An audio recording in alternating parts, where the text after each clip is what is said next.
How are y'all?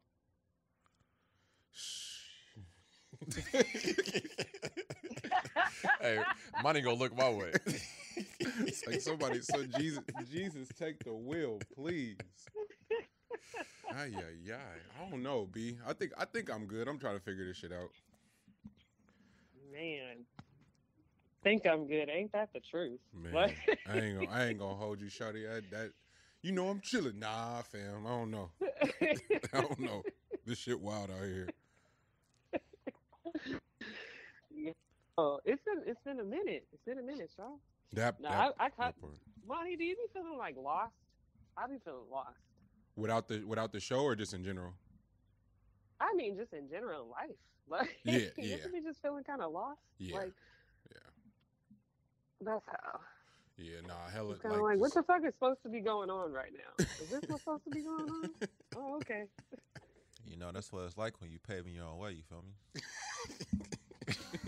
Hey. That's what I keep telling myself. You know? No, have you ever seen like the cats that drive the rigs over the ice roads? Mm-hmm. I just seen a movie about it. Yeah, that's what I watched it too. But they was like giving like the details and like how they be doing it. Yeah, they had to do hella math and shit. Like, bro, you don't just drive no nigga. This is science. Like, bro, you'll die. Dang it, I wouldn't skate across that shit, bro. How dare they drive a rig? I wouldn't skate. Yo, I've definitely almost fallen like 17 times just trying to like walk to the mailbox. Oh no, that was a consistency for me. That's why I didn't go to class. Throughout like the snowy season and shit, like when it was thick. Fuck that, bro. Like in class would be like 15 minutes apart from each other. Nah, bro. I'll see y'all tomorrow. Let me know if the day better. You good? That was excuses for skipping class. Yeah, that was before No, I gotta get the California excuse, bro. Like at least for the first month or two. Like, bro, I'm from North Carolina. That's how you do it in North Carolina? Yeah, I'm from Carolina. Yeah, I'm from California, you feel me? Like I'm out here with J's, the ones. Come on, bro. You gonna fall every time. You asking to bust your ass. You gonna fall every time. The way I was like, forces ain't got no grip. Oh, terrible. Like, Nelly, why do I need to purr? Ain't no grip out here. Yeah, you gotta get the choppy joints. You might as well just get you some Jordan cleats. Some ACGs. Yeah. The ones with the spikes on it. I would be looking crazy. The worst thing, last night I went to this market for dinner or whatever, and I was watching these people go on a date, and I was watching this girl walk in heels, and I was like, in the snow? Damn, I was like, you about to bust your ass on this ice. Yes. Trying to be cute on this fucking date. And so was it a first date, B? Or did they know each other? It was very early on vibes. Right, because why she got on heels? I don't know if it was first, but it was like, it was newer. And I was like, I really hope you fall. I know what it was. He been stingy with the dicks. She trying to get it. That's what's going on. If she's in heels in the snow, that means he's been stingy with. But see, I ain't gonna hold you. It's 2022, nigga. You can't be stingy with the peen. You gotta get that up, cause it's everybody for the streets. Everybody. Nah, everybody for the streets. But if she trying to make sure that she get him. Nah, it ain't. Yeah. Ooh, you think it's like side bitch energy? I don't even think it's side bitch energy. I think it's just that nigga. He might be up there, and she's like, "Nah, I need to lock him down," and he knows if I get the pearl, I'm sprung. Oh, I see your logic. I see your logic. Got it. I see that. So logic. she trying to secure herself. Yeah. So both people are trying to do power moves right now. Yeah.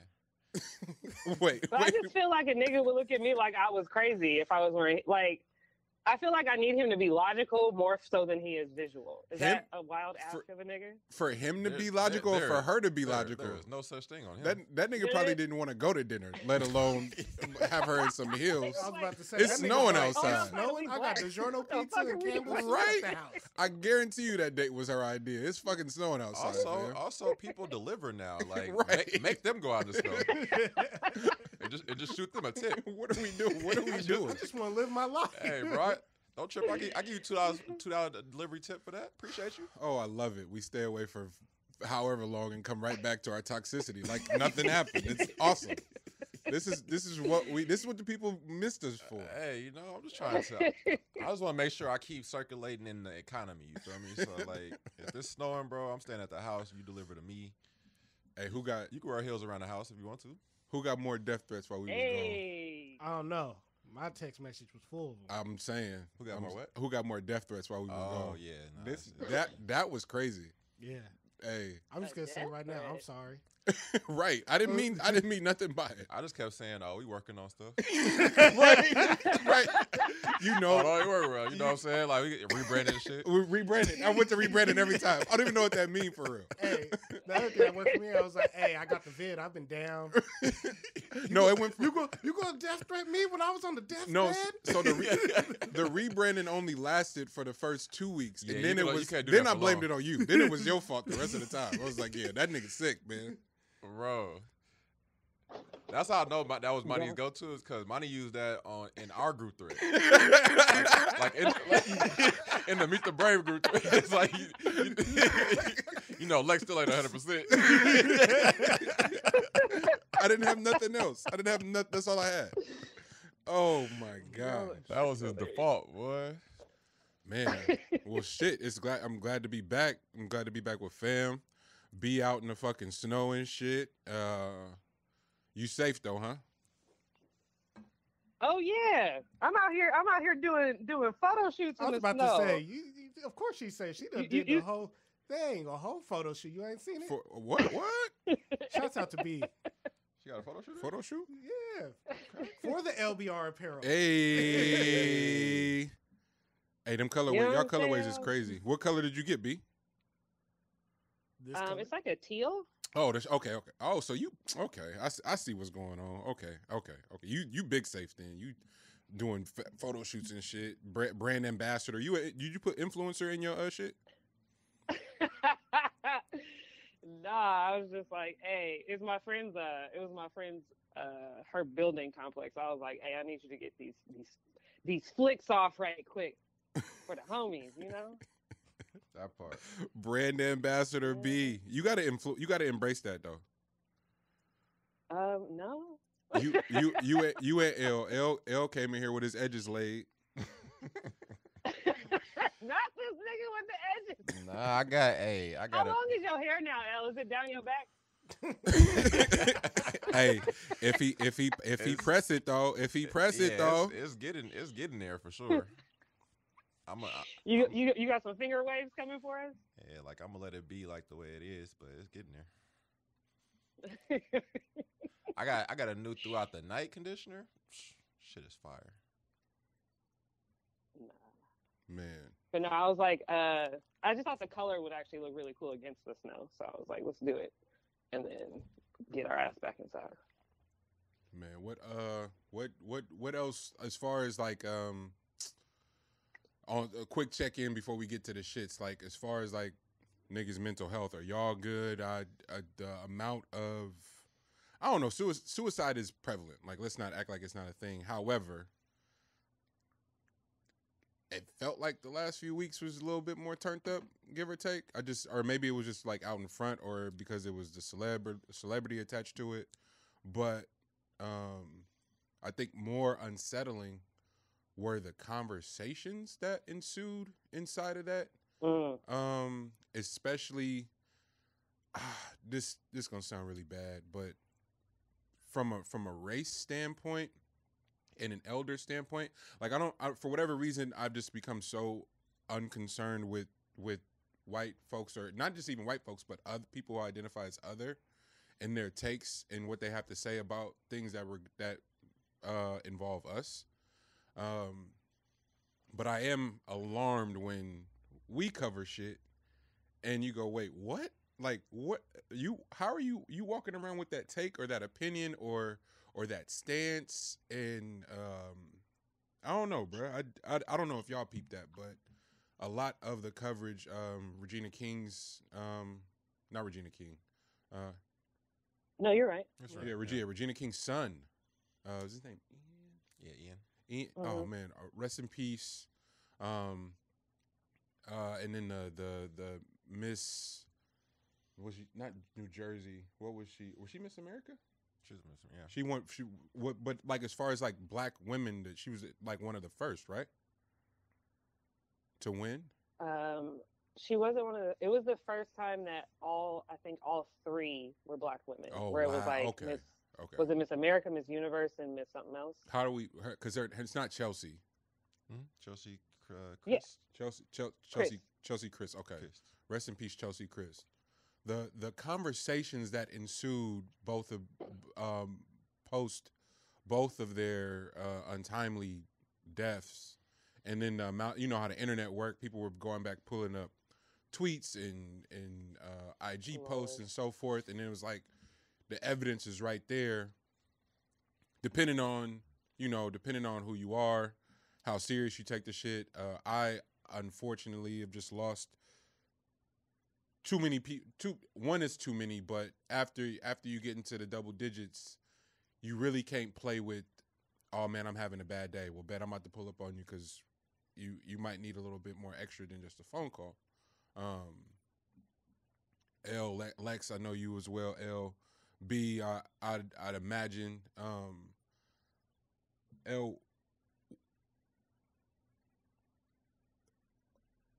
a couple things, but black people's stance on. I heard a grown ass, almost 60-year-old black man tell me therapy is some sucker shit.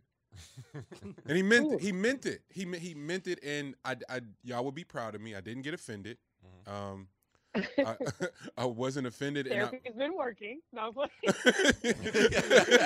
No, no beef for real. I didn't get offended, but I also didn't make it my duty to kind of like soapbox and want to make him understand why he was bugging. I just kind of let him have his stance and went on about my business and proceeded to continue the conversation with the other folks in the room. And there you go. And then on the back end, I'm like, therapy for real been working, because that's the real shit right there. Oh, I didn't realize that in real time. So at the end of it, we walk into the car and he pulled me to the side. Yo, big dog, you in therapy? Like, yeah, nigga, I got issues for real. But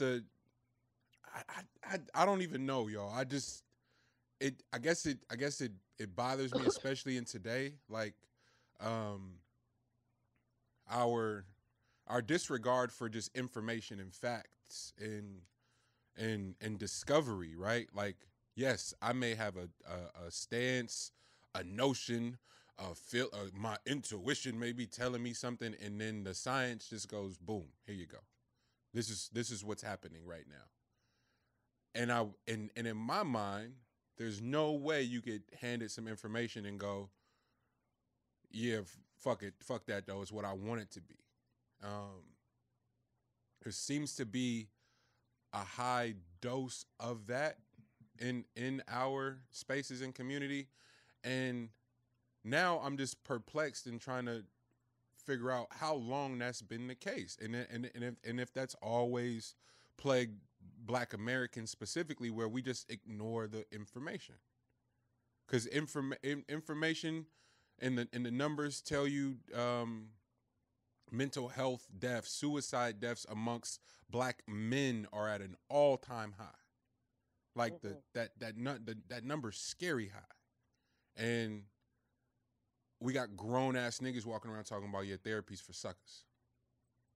I just don't know what to do with it. I don't know where to start. I don't know how to have a conversation that doesn't eventually turn hostile, because these are our babies that are being impacted, and these people that have figured out ways to seemingly cope on the surface are promoting some of the most toxic and incestuous sort of mindsets about just getting through shit. And so now the amount of suffering and silence, and just going to people you can trust, or spaces you can trust, safe spaces with problems, albeit that might not be as big. But how are you supposed to know if you have no one to talk to? How are you supposed to know that's not a big deal? That's an easy fix. Go talk to this person. I can set you up with this person. Hey, man, I don't have a crazy education, but I'm really good with my hands. Hey man, email L. He might have an opening for you somewhere. You can take care of your simple shit like that, but we can't share our resources because we don't have safe spaces. And elders and people that are in positions to help are promoting mindsets such as you're weak for going to fix yourself. I don't know what to do with it. Yeah, I mean, I think we kind of have to break it up. So it needs to be compartmentalized a little bit more. Because if we think about the mentality of our elders and their parents and the parents before there, like it isn't. We're not too far removed from slavery, Jim Crow. A lot of these redlining, a lot of these deals like that society has provided us. So the mentality is just a reaction to a lot of that. So like if you receive if the information that you receive to date has been skewed and lives have been lost off of it, then obviously you'll start generating your own. And if that works whatsoever, even seems like it works, then that's the ones that you'll stick to, and then you'll start passing those down, which can be completely wrong, and a lot of times they are. But it's a comfortability portion to it. Like how do I get by with not being in on the conversations and the education of everything, but still be raising individuals, and that's kind of what's taking place for a minute now. It's just like you're not in on a lot of this now. Now that we're in the information age, we can get all this information, but you're starting from scratch. You can start from scratch in your 40s, 50s, the 50s and 50s, 60s, 70s is asking for a lot. Now, some people can definitely do that, but that's a lot of time for you to try to unravel all this stuff that has been incorrect to this point. So like there's a little bit of grace for elders that just don't know. And on our side, luckily, I mean, we haven't had to deal with war in who knows how long. Well, we know how long, but luckily we haven't had to. So it's provided more time and space for us to get into other things that we may be interested in, which mental health is a part of that too. It's just that we haven't been distracted by all these other things in the world, really. We haven't had to really deal with it. So now we have the infrastructure to, tap into like the mental wellness. And now even the youth for us now, like their thing now is making the world a better place. Right. Bro, that isn't something that was on my fucking Richter. You know what I'm saying? So like the fact that they can even be that type of compassionate, not knowing, the grand scheme of things, like they don't know anything about Jim Crow era or anything like that. They just know that all this shit is fucked up, and coming together is the best line to what they're trying to do for future wise. So how do we get to that point? And they're making the moves towards that. Not even having that in their background. So I mean, I think it's just about, what information you do have and building from there. But if you have that, like if you are in therapy and you're doing the necessary work, which Monty, everything that you just said right now was spot on for, how you pretty much deal with those situations when somebody is that way about it, especially when they're, older or whatever. But I mean, that's a way. Another way is like just it's actually pretty dope. You know what I mean? In the moment, and then that could probably help that individual out too. But I think it's a lot of different factors that come into play, and most of it is just that, man, they haven't given black folks like the correct information pretty much ever. It's the same thing with financial literacy can be equated to the exact same thing as mental health. Like white people have been going to therapy since they have been 6 years old. Like it ain't no. There's a paper trail. You know what I'm saying? So you can't just throw him away. Exactly. You know what I'm saying? And then that's just kind of how this thing goes. So it's just about when you do get a seat at the table, what you do with it. That's pretty much what it is. And I think it's important to balance where you choose to like get your wisdom from, because there's definitely so much wisdom that comes from our elders, but we also know that there's so much limitation because of how much information they haven't been able to have or what their experiences are.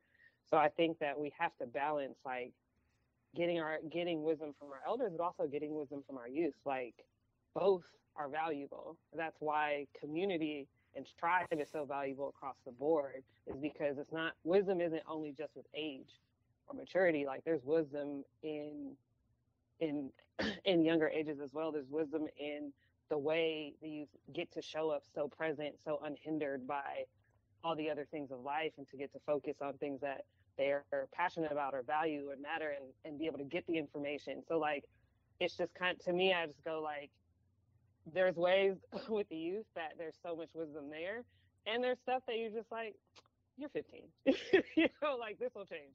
And the same way I look at my elders is like, there's hella wisdom there, but also, there's probably some misogyny.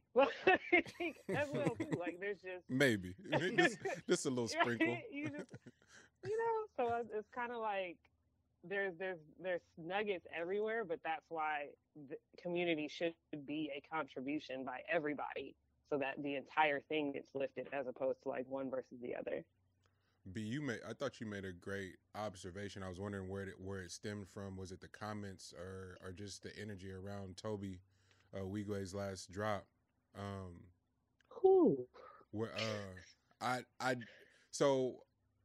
I guess I refrain from the conversation around, especially him,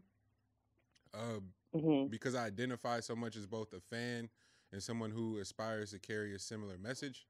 And nigga, if it's Thizzler, if it's Twitter, Toby, my shit, and anybody that's on some like I love black people for real, stay away from Thizzler and World Star, my nigga, because they do not give a fuck at all. If your shit is promoting any kind of wellness and health of black people, them toxic motherfuckers is gonna eat you alive. Where did your take stem from? And if you don't mind, just recapping and sharing it too. Yeah, so my take like originated because he dropped. I think it was I forgot what it's called. Is it Addressing Criticism? I think was the first one. So they put out 2 songs, and both of them were addressing. So my first thing was I saw the song and I was like, "Uh-oh, you there, B?" And then I looked into the you cut out for a sec, B. Oh, sorry. Can you hear me? Yeah, we got you back. What'd you okay. The 2 songs and then what? Yeah, so they had like dropped the 2 songs, and when listening to the words, I was like, wait, like this is obviously a rebuttal to something. And so then I started looking up like what happened, and it's old, it's resurfacing, but it's basically a video of them talking about their love story or whatever, and it got re-brought up somehow. I don't know why, but a lot of women particularly gave a lot of criticism to his wife, basically saying that when they first had met, she kind of just like, she basically said like, I knew that this was like my partner, and he wasn't really like feeling her. He was like, nah, I'm good. And she, kind of propositioned herself multiple times, and he was like, no, I'm cool. So she's like, okay, great, well then we'll be friends. And they chose to be friends. And then at some point he was like, well, let me give it a shot, whatever. And then their love story went the direction it's gone now. And there were a lot of women basically saying like, oh yeah, she was basically being like a pick me girl. And yeah, so it was so interesting because it was such a backlash, because I'm like, why is this worth them going to make a song? And I was like, oh wow, this was like a lot of negative backlash that happened by the both of them just kind of being honest about what their journey and their story was, which First of all, I was like, if they're happily married, why do y'all give a fuck? But nonetheless, I just thought 2 things was really interesting to me. Was one is that if this was reversed, women would be all over. To me, the reverse situation is like every romantic comedy. So like, if it was a situation where he said, hey, I'm into you, and she was like, nah, I'm cool, but he kept like, persisting, as women would call it. Every rom-com, yeah, at some point she decided, oh, maybe I'll give it a try, and they fell in love. It's considered a fucking love story of the century, but like this other way around, women are then hating on this woman, and I thought that was so weird and kind of like backwards and fucked up. But then it also made me think of like a lot of the comments, they were referring to like how he was kind of referencing her, because he said basically something along the lines of like, yeah, she kept trying to talk to me, and he referred to her jokingly as like Roger from Sister. And when we're like, oh, he's so disrespectful, like all of this stuff that I'm like, I'm sure it was a joke because they both laughed at the comment when he said it, but nonetheless, it was like, you shouldn't disrespect her and all these things. But it made me think too, like him then, this video that they even brought up is when they were engaged, so it's years and years ago, and him now are two different people. And I'm going like, where is the grace and space for growth? And I'm like, are people not able to recognize like the space needed for growth because they haven't grown? And so you don't have a reference for what growth like feels or looks like, or like, because I just go like, why is there never like space for the fact that people can grow and change and and mature or make different decisions? And why are we so hard or so quick to like criticize and tear down? I'm like, does that come from a space of like, if you haven't actually had to go through the pains of growing, then maybe you're not able to recognize growth. Oh man, so couple things, because I'm lock in step with you. However, I just for the life of me got to take it to sicko mode, because me and Teen been debating this shit for the last 3 weeks over that topic. Not that topic, but how sick women are. Got it. Like, and not obviously this. That's a hell of a topic, by the way. Not general all women, but the just bruh, like don't be happy around your hoe partners. And not the whole partners that identify as hoes and is doing their thing and would never, ever undermine your happiness. Bitch, you happy, do your thing. But I'm for the streets right now. There's levels to this. But the ones that's broken, oh, come with me. come with me. I'm on your ass. And it's not just women. That shit applies to broken people in general. So let me stop. Let me stop playing. And it makes for a really fucked up conversation. And from a male standpoint, I can't tell you the difference the difference in approaches and ownership around being around some niggas who are at the married or whatever the fuck you got going on. Them niggas is trying to take accountability for their shit. So the last thing they're gonna be is like, yeah, they're not promoting or propping up sucker shit ever. Nigga, stand up, take care of your responsibilities, be about your ones. Oh, you need to go home right now. You need to go take care of that. Go do that and promote that, bro. This rap shit is the last place for Toby and Fat and what they're trying to promote.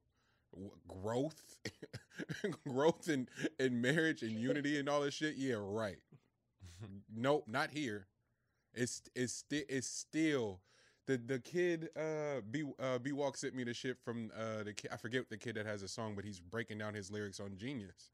And the first few bars is "fuck the bitch on the PJ in the Rari," and he's breaking down each bar, each phrase, and he goes, "Yeah, I got a girlfriend, bro. Leave me alone. Stay out of my DMs. I've never been on the PJ. I've never been." Oh, and so then who then benefits from it? And it seems like such low hanging fruit to go. Yeah, the white man got an attack and all of this shit. That's not them writing and creating this shit though. Albeit Vlad and I was about to say it's the Vlad argument. Yeah.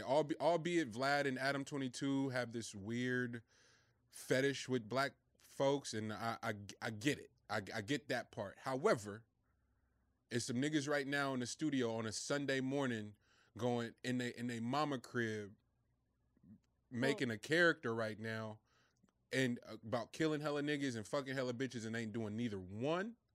And Empire, whoever the fuck is gonna get him 30,000 real quick, some studio time, and put another 50 behind that shit, and it's gonna generate another million kids thinking that that's the lick.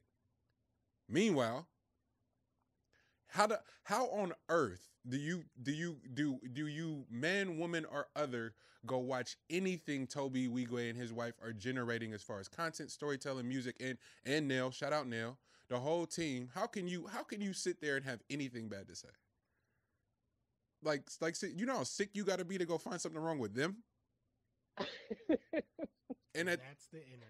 And that's the internet for you. At that rate, you can just have it, bro. You can have all this goofy ass rap shit. You can have it all, because the shit that gets fast tracked to the top, the way the algorithm is working. We were talking about censorship the other day in our meeting, and they're like, "Monty, you just look disinterested." I'm like, "Fam, I just saw somebody get murdered on my timeline, and y'all talking to me about censorship. It don't matter. It is entirely too far gone. You be talking to me about euphoria. If you can't coach your kids through euphoria, my nigga, guess what? You don't need, because we had kids. Mm-hmm. The black box for the satellite had just come out, so we had all the porn channels. Hey man, we gotta have a talk with you, because you just out here with a little misinformation. So let me, it ain't as easy as going to deliver a pizza. Yeah, it don't work. It don't work like that. It don't work like that. Oh man, and it reminds me a lot of my sentiments around religion. Hey man, me and Teen's mom made a pact at the beginning of the year to just read the Bible at our own pace. So if she get ahead of me, I get ahead of her. We shared scripture and all that shit. And Reeg has been really cool about tapping in and sharing scripture and really breaking it down. Dog, the Bible is an awesome ass book. Like, there's no way around that. It is incredibly written. The stories are fire. But in the hands of goofy humans, I 100% get it. The Book of Eli. The Book of Eli. The Book of Eli, the Gospel of Judas. What's the other one? The myth. I forget the 8. It's like an 8-part series breaking down the myth of the book, and it's going, hey, this is not to be taken literal. These are just really great stories, mm-hmm. and our country is governed off of them. Like the Bible is quoted in parts of the Constitution. Fam, this is crazy. So that part of me doesn't. I said I went on all that because part of me wants them to not even dignify it, because they're not only are they attempting to, they're doing something. They're doing a service. They're doing a service for our people. That there are days and times where the sick part of me doesn't obviously, again, this is gonna sound general, but there are parts of the internet and culture that subscribe to bullshit that don't deserve Fat, Toby, and Nell for me. Like I love that we're fans of him. I get to talk. I remember when I found out Lex was a fan. I was like, wait a minute, you fuck with him? And then Reg hit me on this. I'm like, oh, okay. Some of the best people I know are fans of these. Like, y'all deserve them, but the rest of the world, nah. And I know that's a crazy take to have, but isn't that how these things kind of go now, though? Like you're kind of shooting for a niche market. Mm. Like you're looking to create a tribe and just run it up in that space, in the like space or whatever. But if your goal in mind or in heart is to go to mainstream, like to pop culture, which means everyone, then you're susceptible to all of the backlash and all of the randomness that comes with that. So if their goal is to get to as many ears and eyes and cater to. At some point, you're going to end up having to cater to, which sounds like it's not something that's going to be on their radar. So it's going to be talk points, of course, but I don't think it really affects them too much. Right. B, correct me if I'm wrong. He seemed kind of pressed in the video.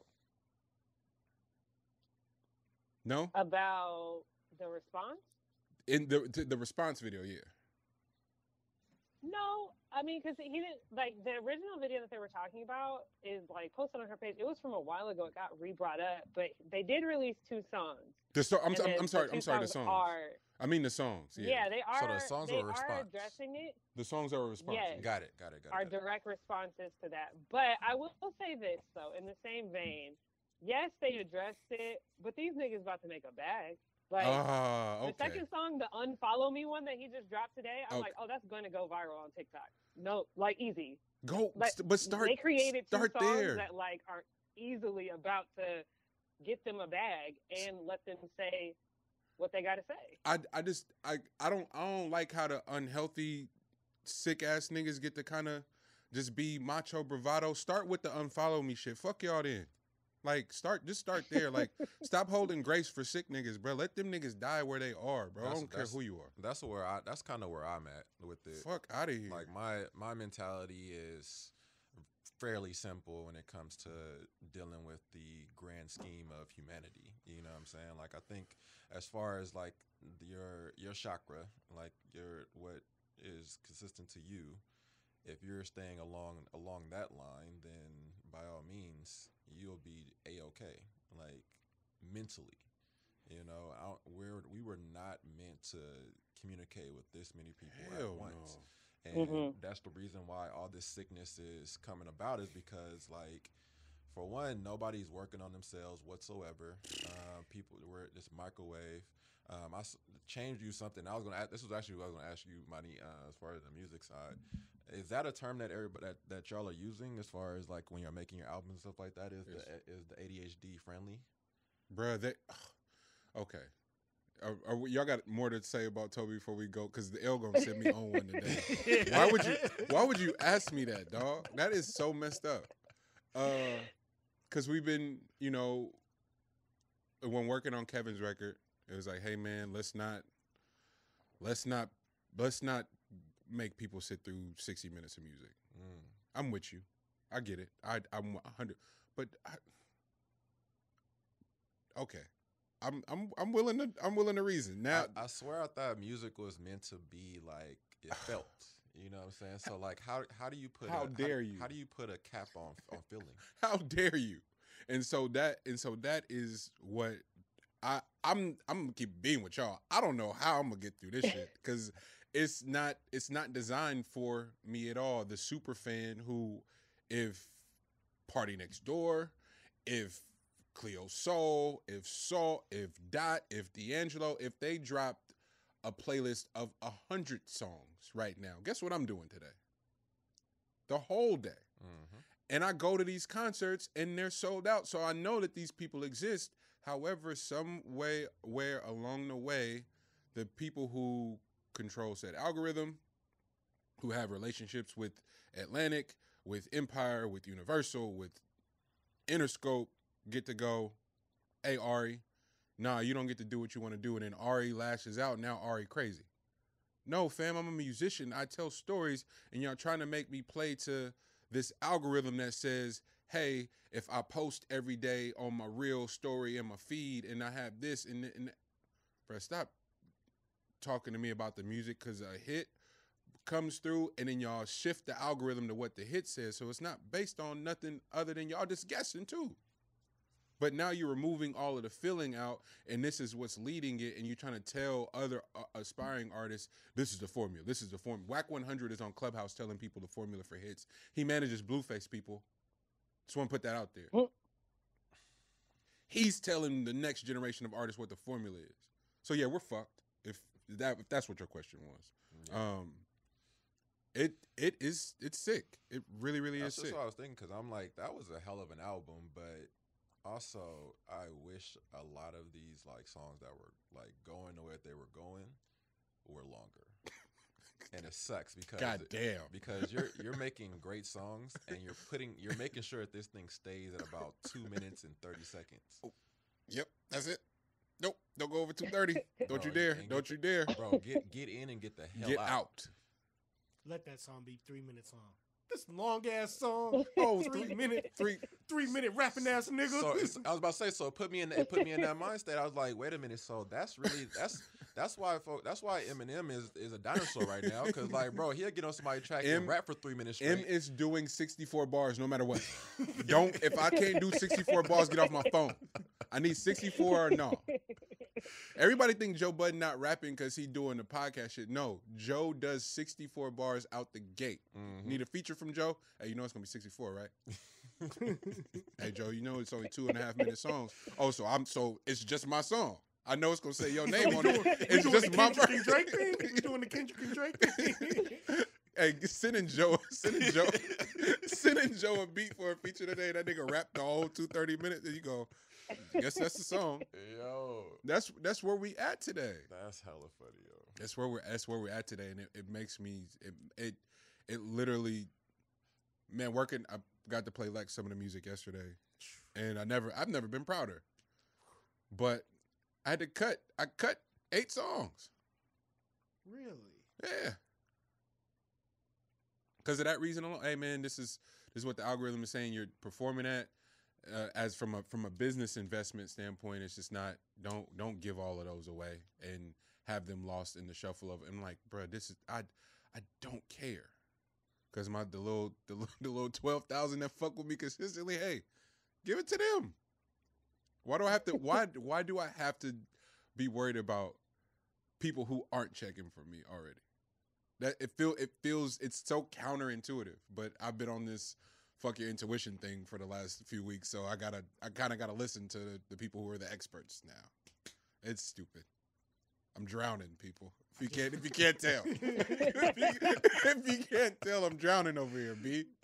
I don't know what to do. I was like, "Hey, Monty, how you feeling?" Bro, I could only imagine, yo, like, cause I get irritated in everyday life, like when folks are like trying to push you to participate, and I'm just like, why is this such a big deal that everyone participates? You know what I mean? Like this isn't like we're not in grade school anymore. Right. Like you can be on an island, or you can decide to be a part of it, or you can do whatever the fuck you want to do. But like, why is it a matter of like, okay, well, we are all over here, and okay, you're over there. Well, we're gonna try. Now we have to somehow get your attention to bring you over into this, because otherwise we can't operate the way that we're operating over here. And it's like, oh, so you have to mind other people's business, is what it is. You know what I'm saying? So like, if that's what's happening in just regular life, then I can for sure understand what the hell is going on. You know, in a field that's built off of people being engaged in all this type of shit. Like I can only imagine what the inflated version of that is. Man, it's such a false reality of what's being like. Everything's contradictory, right? Like the label, the people who are the heads of said label get to play purist in a way. And go, yeah, it's all about the art. We don't care about anything else. And then they have their infrastructure that's set up to only perform, and they got to perform. And in order to ensure said performance, they go by the numbers. And so there's something being lost in there. And then the industry and then the world goes, oh, my nigga, man, got a commercial. Shout out to her. I wish I could remember her name. The homie who has keloids on her face as well has been going viral on IG and just got a fucking Dove commercial. That was fucking awesome. That was incredible to see just now. Yeah, y'all. Hey, man. Who out here eating Arby's, man? Be in Texas, so she for sure ended up at Arby's on some late night shit. I actually don't think there's Arby's out here. Where is the Arby's at in general though? Stockton. Oh, Stockton. Of course, Stockton got Arby's. Of course. I was going to say, I feel like there's some in like the random. You know, I know all that little stuff that was next to Scandia. Oh, bro, that whole little run right random there. strip of shit right there. Oh my gosh. Where we at? Oh, speaking of social media, y'all, I wanted y'all to know, I'm protesting Instagram. Okay. I don't know for how long. Instagram messy as shit, y'all. You lost money in the metaverse plummet? Not yet. Not yet. And they have the who you might know feature, right? How messy? B, slow down. So I just am watching this train roll down this track. They got the who you might know feature, and I just think it's messy that Instagram would suggest some of your old works, new nigga. Why would I who you might know? Why would I maybe know him? Oh, they got all the rhythms. Oh, that was a left turn right there. I didn't. No, they got all the rhythms. But wait, so I say that, and then the homie goes, "Yeah, nigga, y'all probably like the same shit." And I'm like, "Oh." So she just got the same nigga, like an iteration of the same nigga. Hey. So yeah, y'all look at the same. Y'all looking at studio equipment and cars and girls doing challenges. Nigga, yeah, you the same nigga. Yeah, of course you might know him. And I'm like, oh damn, this is fucked up. And it really rocked my world for like 2 days. I was just driving like, damn, they would put him up here. But Monty goes to his page and be like, this nigga also posted Rick Ross. No, B, for real. And then I'm such a sicko and went, oh, that is either like that says something great about me or is an indictment of me. I don't know which one. I haven't settled on one, but of course I'm leaning to nigga that says great things about me. Like obviously, like I'm gonna say until you figure it out. Until further notice, she just went and got my clone. You welcome.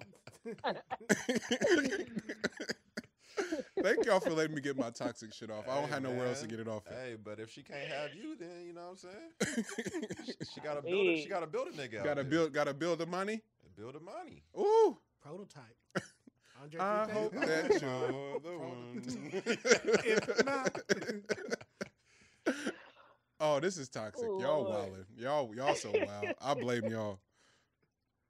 I could just see them. None of us talked in this story. I could just see them building a variation of Monty, bro. Just like putting like different features on it and shit. Like you gotta purchase the features in time. Everything so separately. Yo, could you imagine a girl being with a new nigga and her telling him to like cut his hair a certain way? Yes, that happens. I'm like partly joking, but hey, that's a real thing. Hey, are they hit you with it? Why don't you grow your beard out? Why don't you grow your beard? Hey, for one thing, I know I never accept clothing gifts from women. Ooh. Never. You're not gonna give me anything. By rule of thumb. Hey, you're not gonna make me look like no nigga that you knew at some point. Hey, why you? Hey, fam, unbutton that button. Nah, leave me alone. Nah, I know it's hot. I don't care. I like my shit buttoned up to the neck. Yo, I am my own stylist, my nigga. Like you ain't about to give me nothing. Like Spider-Man pointing at each other.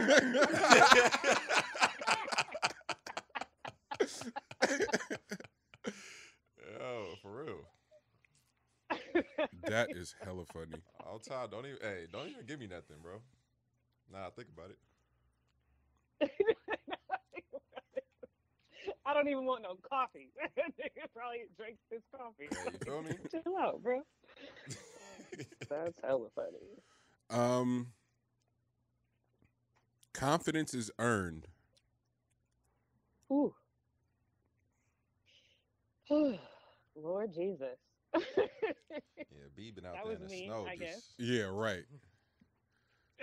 Wait, what? I said, nah, you just been out in the snow, just, you know. I don't know what's been going on out there, but you've been doing something. Have you made a snow angel yet? Have I went to where? Have you made a snow angel yet? No, I made a snowball and people If that's what hated you on want to me. call it. It was I got roasted in my DMs all day about that damn snowball. I was like, why is everybody so uptight about this fucking snowball? Like, I don't understand. Damn, snowball was trash. Beyond trash. I mean, it was big trash, but the idea wasn't. Okay. I'm not gonna defend it. You didn't round it out or nothing. You just balled up some shit. Basically, she just grabbed a handful of snow and threw it. Oh, yeah, that's trash. That's trash. How far did that make it? Like that made it like 2 feet. The thing was, I was just so excited to be outside playing in snow. And so I made this. So here, let's actually, this wasn't on my list, but let me go down this rabbit hole for a second.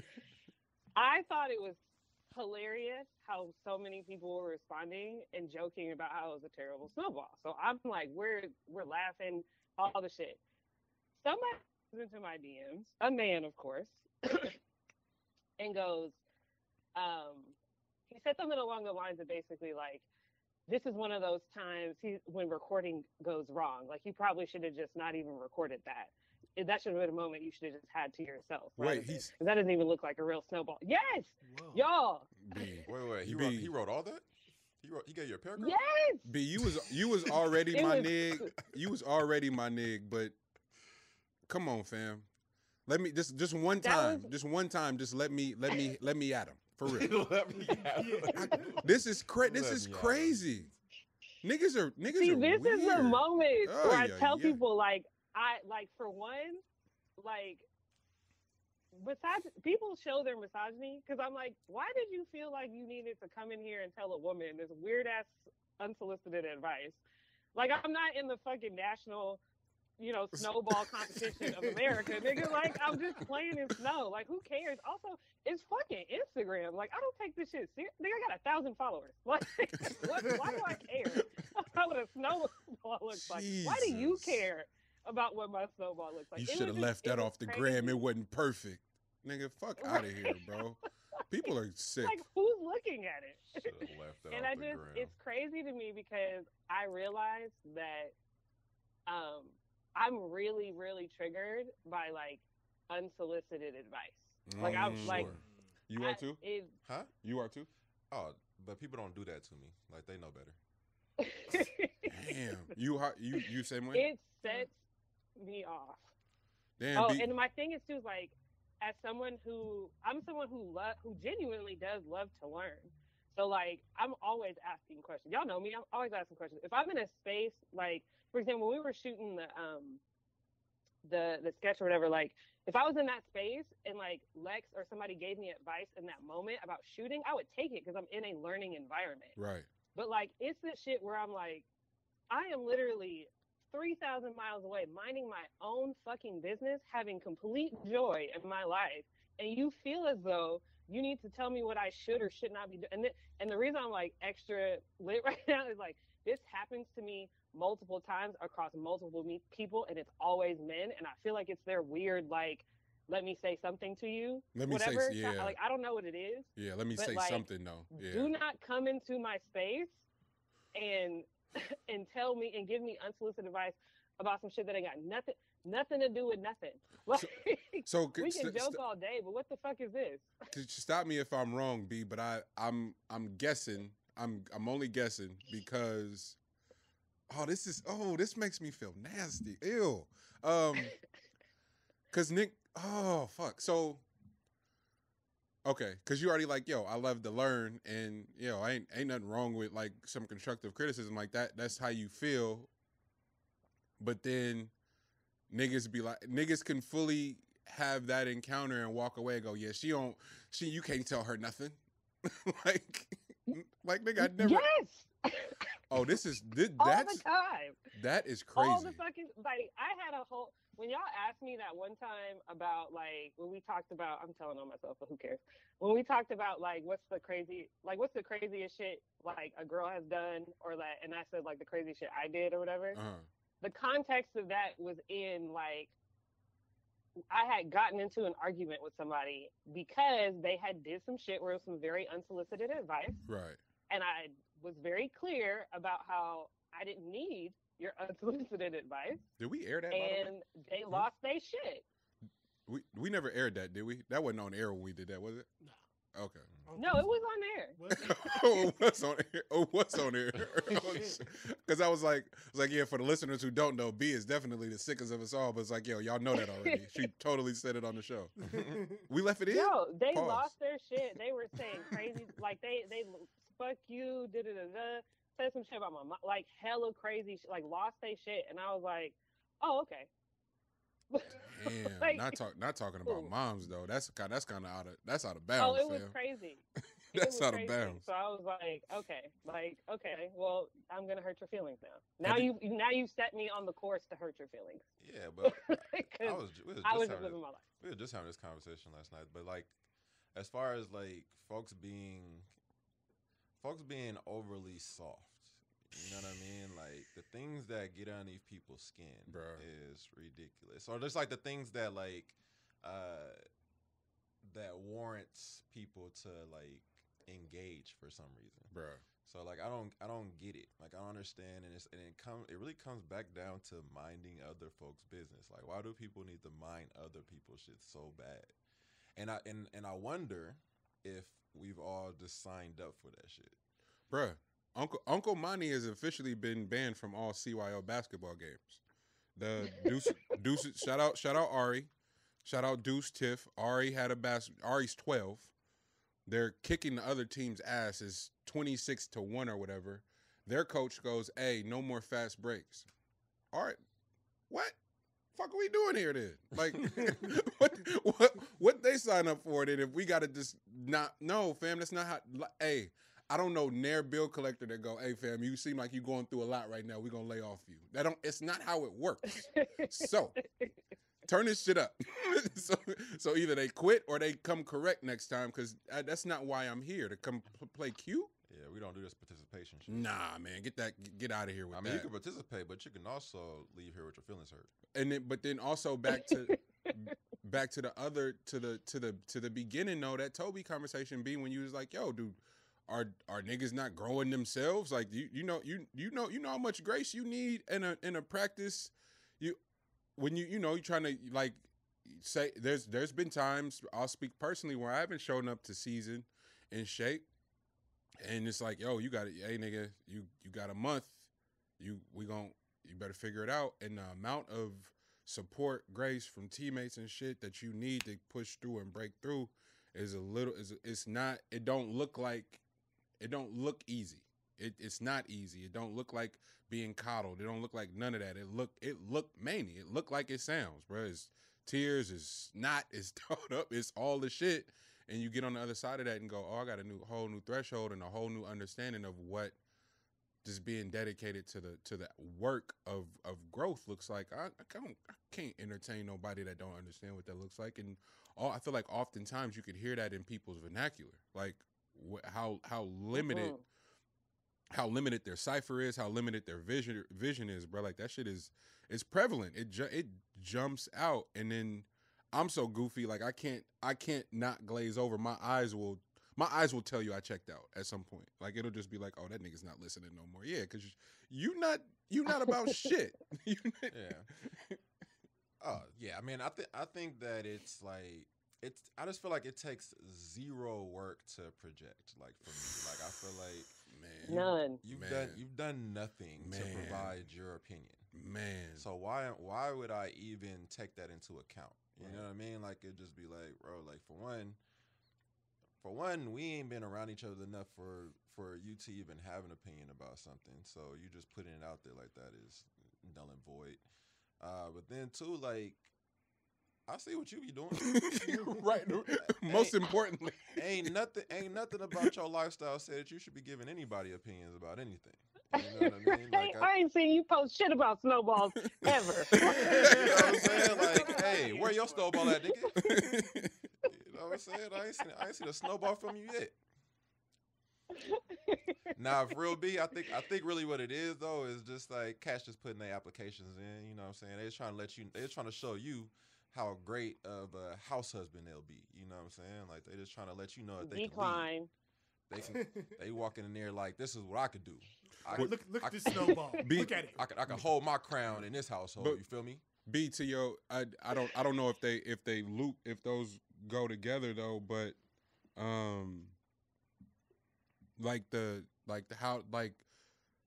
your question about how much does intent matter to you or to us, right? Ooh. Right. Like does that, even if it is unsolicited, are you able to calculate intent in real time, or is that secondary? I'm getting better at it. With this particular example, I just didn't respond because like I could feel myself get worked up because I know it's a trigger for me. Yeah. And then I was like, I'm not about to give you my energy, right. Like, because right now you're just trying to get attention, and so I'm not going to do that. Right. Like, you could have came in here and made a joke just like everybody else. Right. Right. But with intent, that one was a little bit separate. I was actually thinking about that a couple weeks ago, where I was really kind of putting up and making the comparison between an action versus like verbal. So like if somebody says something that causes like tension, like if we get into an argument or whatever, or whatever kind of tension comes of like something someone has said, right? And even in that moment reading their intent and going like, oh, I don't think you intended that to come across that way, and so like how I deal with that versus if somebody does something, an actual action, and I go like, I don't think your intent was for that action to necessarily be harmful. Like, how do I gauge those two? Right. And I was thinking for myself, I'm like, action, I don't give as much weight to intent, because I go, in my brain, I go, you had time to like go physically do the thing. So right. There's a lot of time in which I feel like there's so many markers where I feel like you should have stopped before you got here. Right. And you didn't. So I don't care as much about your intent. Right. Because I feel like you don't even know your intent because you got to the point of action before you did, versus like in conversation, I feel like conversation can move so quickly that like you're not always like thinking about what's being said. You should, but it doesn't always like come out that way. So I was like, for me, I think I put more weight on intention when it's a verbal thing versus like if somebody actually did something. I care a lot less about what your intent is. But I was wondering, I was like, well, how else do people like weigh that out? Right. Action, I think just because of the nature of being outside, action, like I personally can't afford to find out your intent action wise, right? Like I kind of got to be a few steps ahead, like especially if you on bullshit, if you got any intent to harm me or mine, I'm on your ass. Like, and then we'll have, then you got to question my intent on the back end because I didn't even give you a chance to fuck me over. It just, the stakes, and granted, the stakes may not be that high. However, I don't know. Stakes be feeling a little bit higher, depending on who you are, where you at. Yeah, I treat all stakes that high. See what I'm saying? So I'm like, yeah, I don't know. With the action part, I can't really afford to play with you, and figure out what your intentions were. Like, fuck out of here. Conversation, however, is significantly different, especially because I do want to grow. I do want to receive information. And then I just realized the other day, I just don't want to give, and this ain't just to white people, this is for others in general, because a lot of when we have to pitch in meetings and so forth tend to be others. I don't want to give them the satisfaction of me having an emotional reaction in them spaces at all. Like, not even remote. Even if they did I was telling you about that shit. I did the Ray-Ban shit a couple of weeks ago, yeah. and they're from Amsterdam, so their directions and they don't mean anything by it. Fam was like, "Yo, can you do it more like Method Man?" And I was like, "What the fuck does that mean? Like, I don't what? You know, more hip hop, yo, son, more more hip hop bravado." And I was like, "Yo," I was like, if I had a limited mindset, I would be offended right now and react emotionally. This thing got shit to do with shit. Let's get the job done, right? And I don't know. I told that exact scenario in another setting, and it was like, yo, man, I would have did this. I would have had to keep it real. And I was like, I don't even. What's your intentions with keeping it real then? Like what? Like it just never. It seems to never stop. So did you find a Redman reference? I did though, okay. And so that's really why I was like I couldn't be mad, because I knew what he was saying and I did it immediately. It was like, oh, that makes sense, you know. So it don't always be that, but I with the intention part be, especially verbally, my friends, and certain family members, not all family members, but my friends and certain family members for sure, I want to offer an endless amount of grace, especially in conversation, and not lead with being offended with the information. Because shout out, Nana was talking about this the end of last year about body language. In response is like, yeah, you can have a growth mindset off if you want to, but if I step to you, Monty, and go, yo, I think you should change that verse, and I see your body language react, you may not say nothing, you may not respond crazy, but your body language says a lot. And well, nigga, I'm not about to tell you nothing. I thought we was here to push each other, challenge each other. And so once he said that, it hit me like a ton of bricks, because I was like, I know me. I know how I am. It's like, damn, how many times have I said that to a friend or a particular family member? They've come and tried to offer or insert themselves in a way that I've asked for, and my body language say, nigga, stop talking to me. You know, like and so the intent part, I want to lead with offering the people I'm looking to learn from and grow with hella terrain to say, to speak in data and facts and information, especially if our intentions are clear to grow together. I want to offer that, but physical action shit, like, yeah, I ain't got it, shawty. I don't even know. I imagine I need to change that, but I don't have it right now. I don't.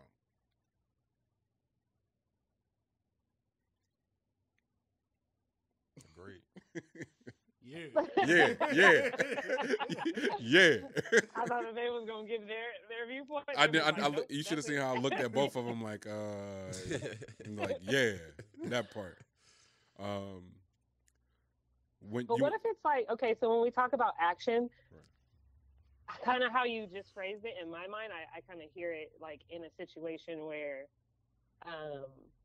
like, there could be some things at risk as far as like danger or whatever. Right. But I mean, like, if somebody were to go do something that affected you negatively, do you care? Like, let's say somebody went and did something that like was going to negatively affect your business. Right.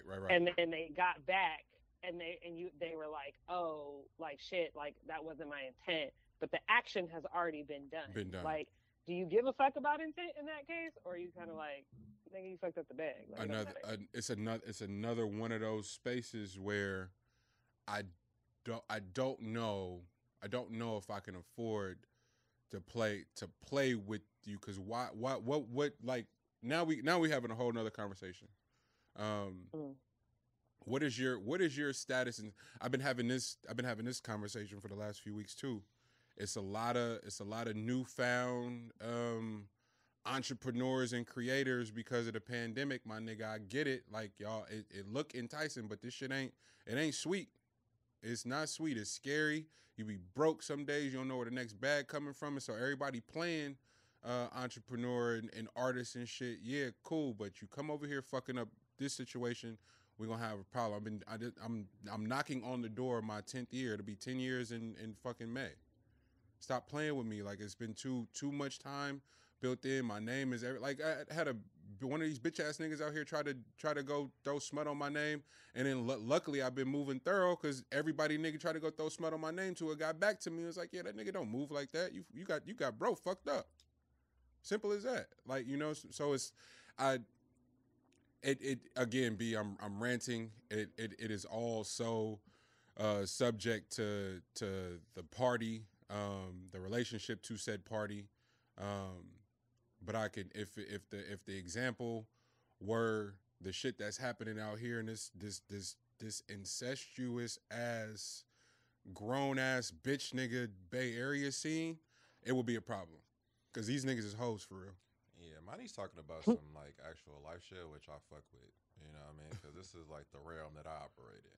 Like the whole like how this relationship building thing goes is like, and everybody is on. It's not exactly a trial, but like everybody is on a audit basis. You know what I mean? Like it's amazing the amount of like, I get it. Folks are individuals. Folks are looking out for self. I get all those things, but it's the way in which you do so that can say a lot about the need or want to even, you know, be in business or do whatever it is, even have you around, you feel me? So like I think a lot of that really just comes down to like the audit process, like, and folks is always being audited, you know? So I think folks are trying to get over on some things, and if you ain't auditing people, then a lot of that shit's gonna be, you know, gonna happen underneath your nose, and you're not gonna know, you gonna see it at the wrong time or later on or something like that. But like initially, I think that type of post just needs to always be on folks. They need to know that, you know, this shit ain't no game. Cause it wouldn't fly anywhere else, right? Like I guess that's the with the conversation we've been having and trying to build G in. Hey, bro, can I smoke in no, nigga, would you ask to smoke at fucking Twitter in the office? No. This you may not see it as such, but this is what the intentions are in building this. This is what we're scaling to do. Respect it as such. And if I don't push my line that way, I couldn't expect anybody else to give a fuck and hold it in that same regard if I'm not pushing that line that way.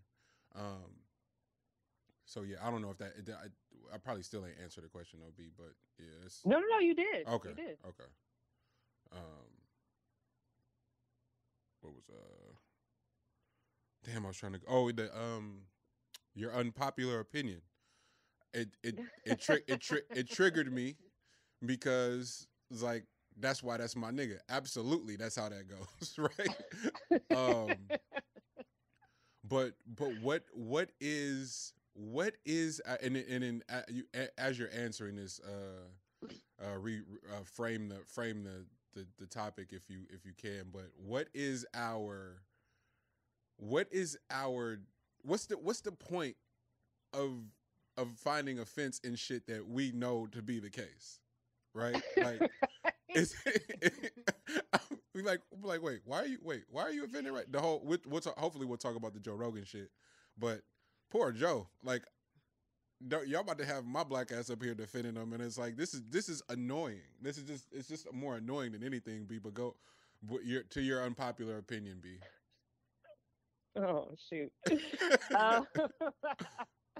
As you were saying that, I was like, oh shit, I didn't know I put that one in there. But so my unpopular opinion was, when it comes to typecasting Black women in film or television, like, obviously there's an issue around, like, they're always typecasted as the angry or frustrated or irritated, aggressive Black woman type of thing. And I'm like, yeah, it's very problematic if we're pigeonholed to only ever be that character. Right. And that's what was happening a lot of times in these sitcoms. Like, again, I know we all love New Girl, but there was an episode with this lady who's a more prominent actress now. I don't remember her name, but at that time she had a very quick role as like a bank teller. And she had all this attitude with Jess because Jess was asking for something that was absolutely fucking ridiculous. And I was just kind of like, I mean, the truth is, if anybody else did that role, it wouldn't read the same. It wouldn't be delivered the same. And honestly, it would have almost felt appropriative. Like, maybe a Latino woman could have possibly done it, but like any other race, I'm like, if someone had to pretend to have an attitude, either it would just not read well or will read as appropriative. So like, Right. it kind of is like you can't like. We know, we know that when a black woman say some shit that got a little attitude to it, like it hit different, and that's just the reality of it. So Right. I know that there's an issue with like the typecasting, but I mean, there's just some things that I think we all gotta accept that like we just do that the best. That just is what it is. That's where I struggle at, because the offense to shit, especially in the arts, be feeling so manufactured, right? So, oh my god, why are we typecasting these black women, fam? Who else is playing that role?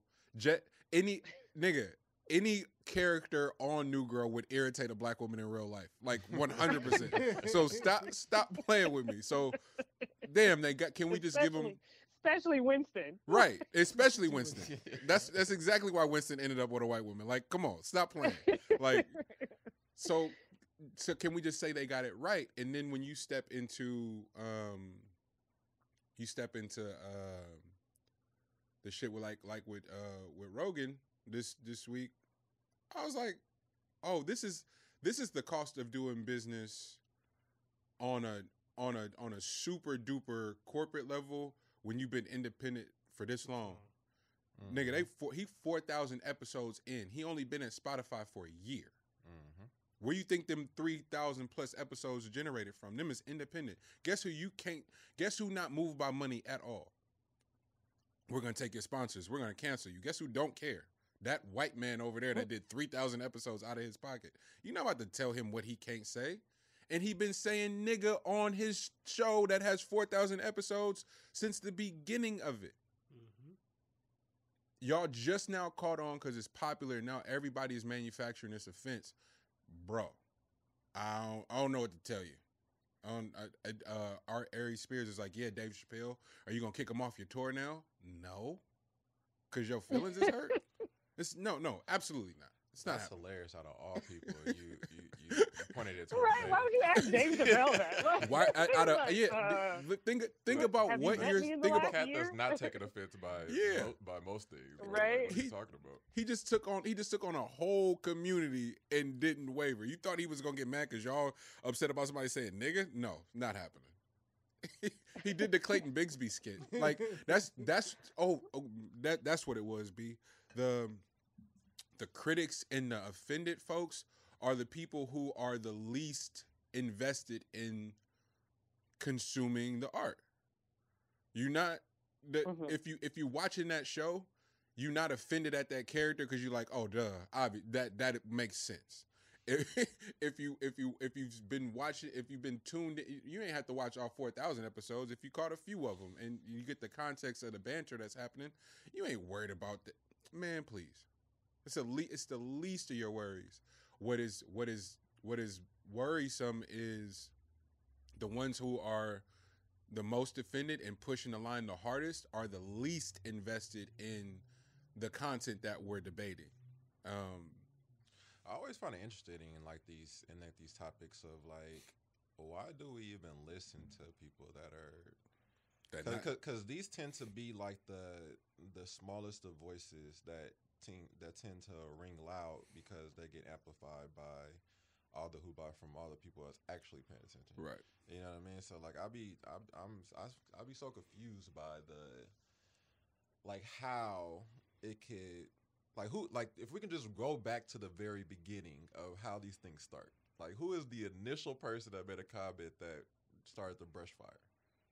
That's the part that I'm more so interested in. Like, I think we should highlight that a little bit more. Like, I'm trying to go back to the origin story of wherever this shit came from. Right. Because if that's what that person wanted, then let's just shine some light on them and see if they can take the light.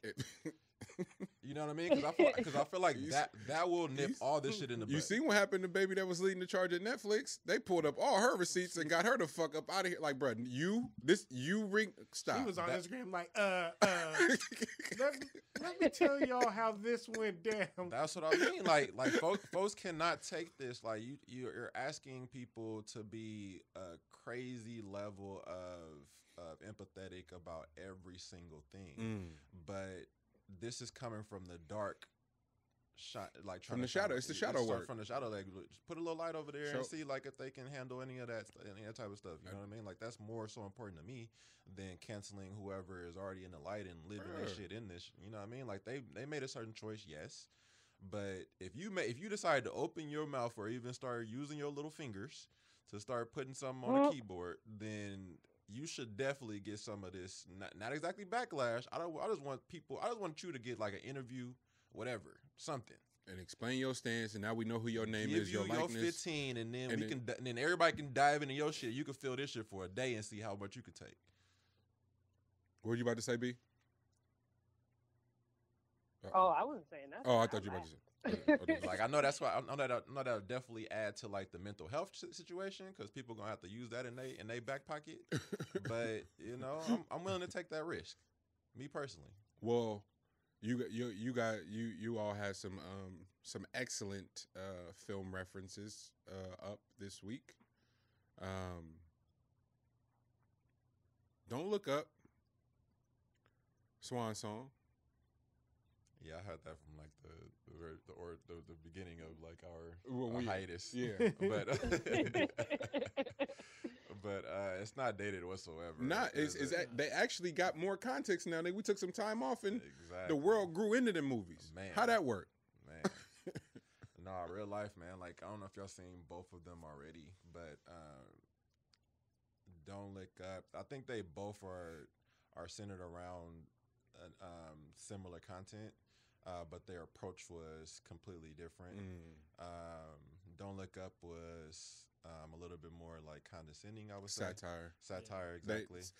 Satire in its perfection. Exactly. Like what they do with the Larry David show, not Larry, what's the, on HBO? Larry, Curb Your Enthusiasm. Curb Your Enthusiasm, thank you, B. What they did do with that as a show, they put in the film. My bad. Mm-hmm. No, definitely. Yeah. And then like Swan Song was beautifully written. It was and performed, but it was handled with a certain level of emotional intelligence that you don't really get. It doesn't really cross over on screen. You know what I mean? Like that's interesting that they were able to pull that part off. So like it really brings in some great. Yeah, it brings us some great questions, man. So like I have the two of those at like the heights for sure for 2022 so far. So yeah, y'all should definitely check out both. B and then you are the third person that is nudged me to watch. Is it Abbott? Yeah. Abbott Elementary. Abbott Elementary. Oh my God, it's so good. But the thing that y'all all have in common are being educators. Yes. What is the is that the thing that that has you? Oh, what is the word I'm looking for? Is that what pulled you in and what kept you, or is that at the bottom of why you're entertained by the show? No. It definitely, it pulled me in because I was like, oh wait, this is a Black writer giving a Black experience around education. So I'm like, I'm probably going to be able to identify more with this. So definitely being a teacher, that was part of why I started watching. I was like, oh shit, a Black woman wrote this? Like, that's what's up. Let's see what they talk about. But I think that what I love about the show is the comedic writing for it is so dope. Like, it's so good. But also, it's so funny to me because when people look at it, they think that it's so much crazier that when I'm like, no, this is actually very much how a day in education looks. Like, it feels like a parody, so it feels like an exaggeration. And I'm like, no, this actually is not that exaggerated at all. Like, I've had all of these instances happen to me. This principal who people say is so wild, I'm like, no, I had a principal who literally would leave in the middle of the day to go get their nails done. Oh, wow. Who literally had, like, we were all wondering how she got hired. And the reason it was because she was connected in some way to who was doing the hiring. She was not appropriate, or what is it, qualified for that. Like, there's so much stuff that was going on that people on the outside looking in think it's so funny because it seems so exaggerated. And I'm like, no, this is actually just us laughing at our pain. Like, man, fucking time in this situation. And then it was interesting because I think that, you know, like kind of seems to be the stream of this entire episode. You know, people took some of it the wrong way. They were like, you know, you guys are making fun of an education system that is actually, you know, really struggling. And it was some education. Is it Philly? Like, oh, I don't know. I don't know where they're at. I know that it's East Coast. One of my homies was telling me about it, and it from Philly, and I was like, oh, but then all my homies that are educators in Philly, just all they talk about is how fucked up it is there, and like extremely sad. So I like, okay, yeah, all right. Whew. It was really good. It was really well written. People were like having an issue with the fact that they're like, you know, you guys have a black woman as the principal in the story, and she's so ridiculous and doesn't do her job. And I'm like, okay, so would y'all prefer that the black woman didn't get this role and get a bag? Like, right. What is y'all fucking problem? Like, right. Like, not everybody's ever going to be happy, but it is a hilarious show. It's so dope to see. I think, is it Quinta? Is that how you say her name? To see her get to write and deliver comedically. The chick who plays the principal, she's a comedian who also has like a Netflix special. Hilarious. But yeah, I'm like, if y'all want to know what that shit's like, watch that show. Yeah, and then the alternative is, I mean, did y'all want to make like a drama about the education system? Because right. like, let's see how many viewers that gets. Yeah. Nobody watching Lean on Me again. Mr. Clark. Bro, Lean on Me series? Lean on Me series. Fuck out of here. I don't want to see that.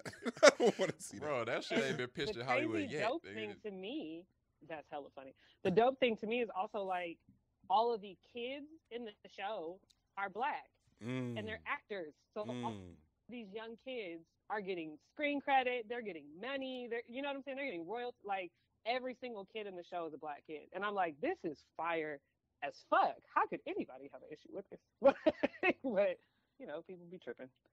But it's really good. Y'all should watch it. I didn't watch Swan Song, but I did watch Don't Look Up. And I thought it was. Yeah, definitely watch Swan Song. I loved the ending, honestly. Yeah, definitely watch Swan Song. You have to give yourself like the proper period of time. So you're probably gonna need about 2 hours, but you're gonna have to feel those 2 hours. Right. So just give you a heads up on that one. It's probably gonna hit you. Right. Nah, I also watched Judge Steve Harvey. Hey. How Uncle Steve do? I needed to know. You had to see for yourself? I needed to know. It was everything I needed it to be. Like I had zero expectations, and it surpassed all of them. Steve, Mathis, Judy. Yeah, right. All in one. Rank them. Oh, rank them? Rank them. Don't you dare. Don't take it back. Don't you dare disrespect Judge Judy like that. Don't put Judy up there. Hey, Judy is in a class of her own. Exactly. You know what Judy get paid and how many episodes she got to film a year? Bro, Judy's bag is crazy. Crazy. Bro. Hey, they crazy. They got some work to do before they get on my dog. That's the reason why Steve put that there. That's why he put his hand on that Bible. Right. He saw Judy shit. Like, yo, this what they getting over there for this? The amount of times in that show. Goddamn, I'll be a judge too. The amount of times in that show he be telling the people like, y'all know this not real court, right? This shit is fucking hilarious. Hey, B, what they be going there asking for? Yo, it's the crazy. That's what I'm thinking about, man. What is people that are asking for? Yo, so there was one where this guy was suing this chick who was a chef who was supposed to be catering this meal for him because he had a date and he asked her, he knew the girl, he asked her to come out and like do the catering for this date that he had set up. And he felt like she didn't do her job well. And so he was suing her because he was like, yeah, she said she was going to make all this seafood.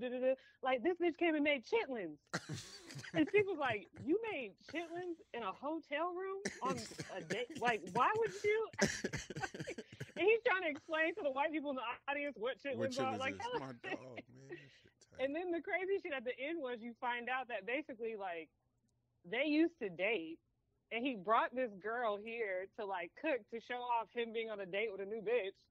And she felt away, and so she was like, well, I'm just going to make you some, like, terrible ass food to fucking get. I'm like, what the fuck is happening in this courtroom right now? Like, it was so ridiculous. One time somebody tried to plead the fifth, and he was like, what? Yeah, look that up. You came, what is the fifth? You came on TV to plead the fifth. Get your ass out of here. Hey, it was hilarious. Television is, I don't know, man. Something's happening. It's real special right now. Half of the finale of Ozark came out. Oh my god! We watched that shit in one night. I'm embarrassed, but nah, fuck it. I don't care. It was awesome. We'll get to that. Okay, so hold on. We get to right. Don't do it. Don't do it. Because we'll work backwards. Because This Is Us is. I'm getting sad. I'm getting really sad. Because you know where we're. I know. The clip is coming. I know exactly where we're headed, and we already have to go through this. It was early. but we worked our way away from that because now they go because he's been here this entire time, and now he's got to go again. So I don't know how to make peace with This Is Us because I'm enjoying every second of how they're doing this finale. But holy smokes, it's gonna be emotional. Bro, the writing of that table when they visited when Nick visited his crush or whatever, and they were talking about like being hung up on the little things. Bro, that conversation right there, the writing that it takes to even have that come across that way. They are bodying so working back to Ozark was the writing room. Dog, we're watching the show. Teen and moms go, man, it's just slow, and I'm like, bro. Are we watching the same thing? Bro. This shit is from jump. The most amazing writing. The detail that they're getting. And they get so much shit accomplished. Yeah. Bruh. Like each episode is filled. I'm like, how you guys do it? How do you do it? How does each character have its own its own They're going island. on one in their storyline. Yeah. Every single character. If this is how they gonna finish it out, bro, Ozark might be the top show of all time, bro.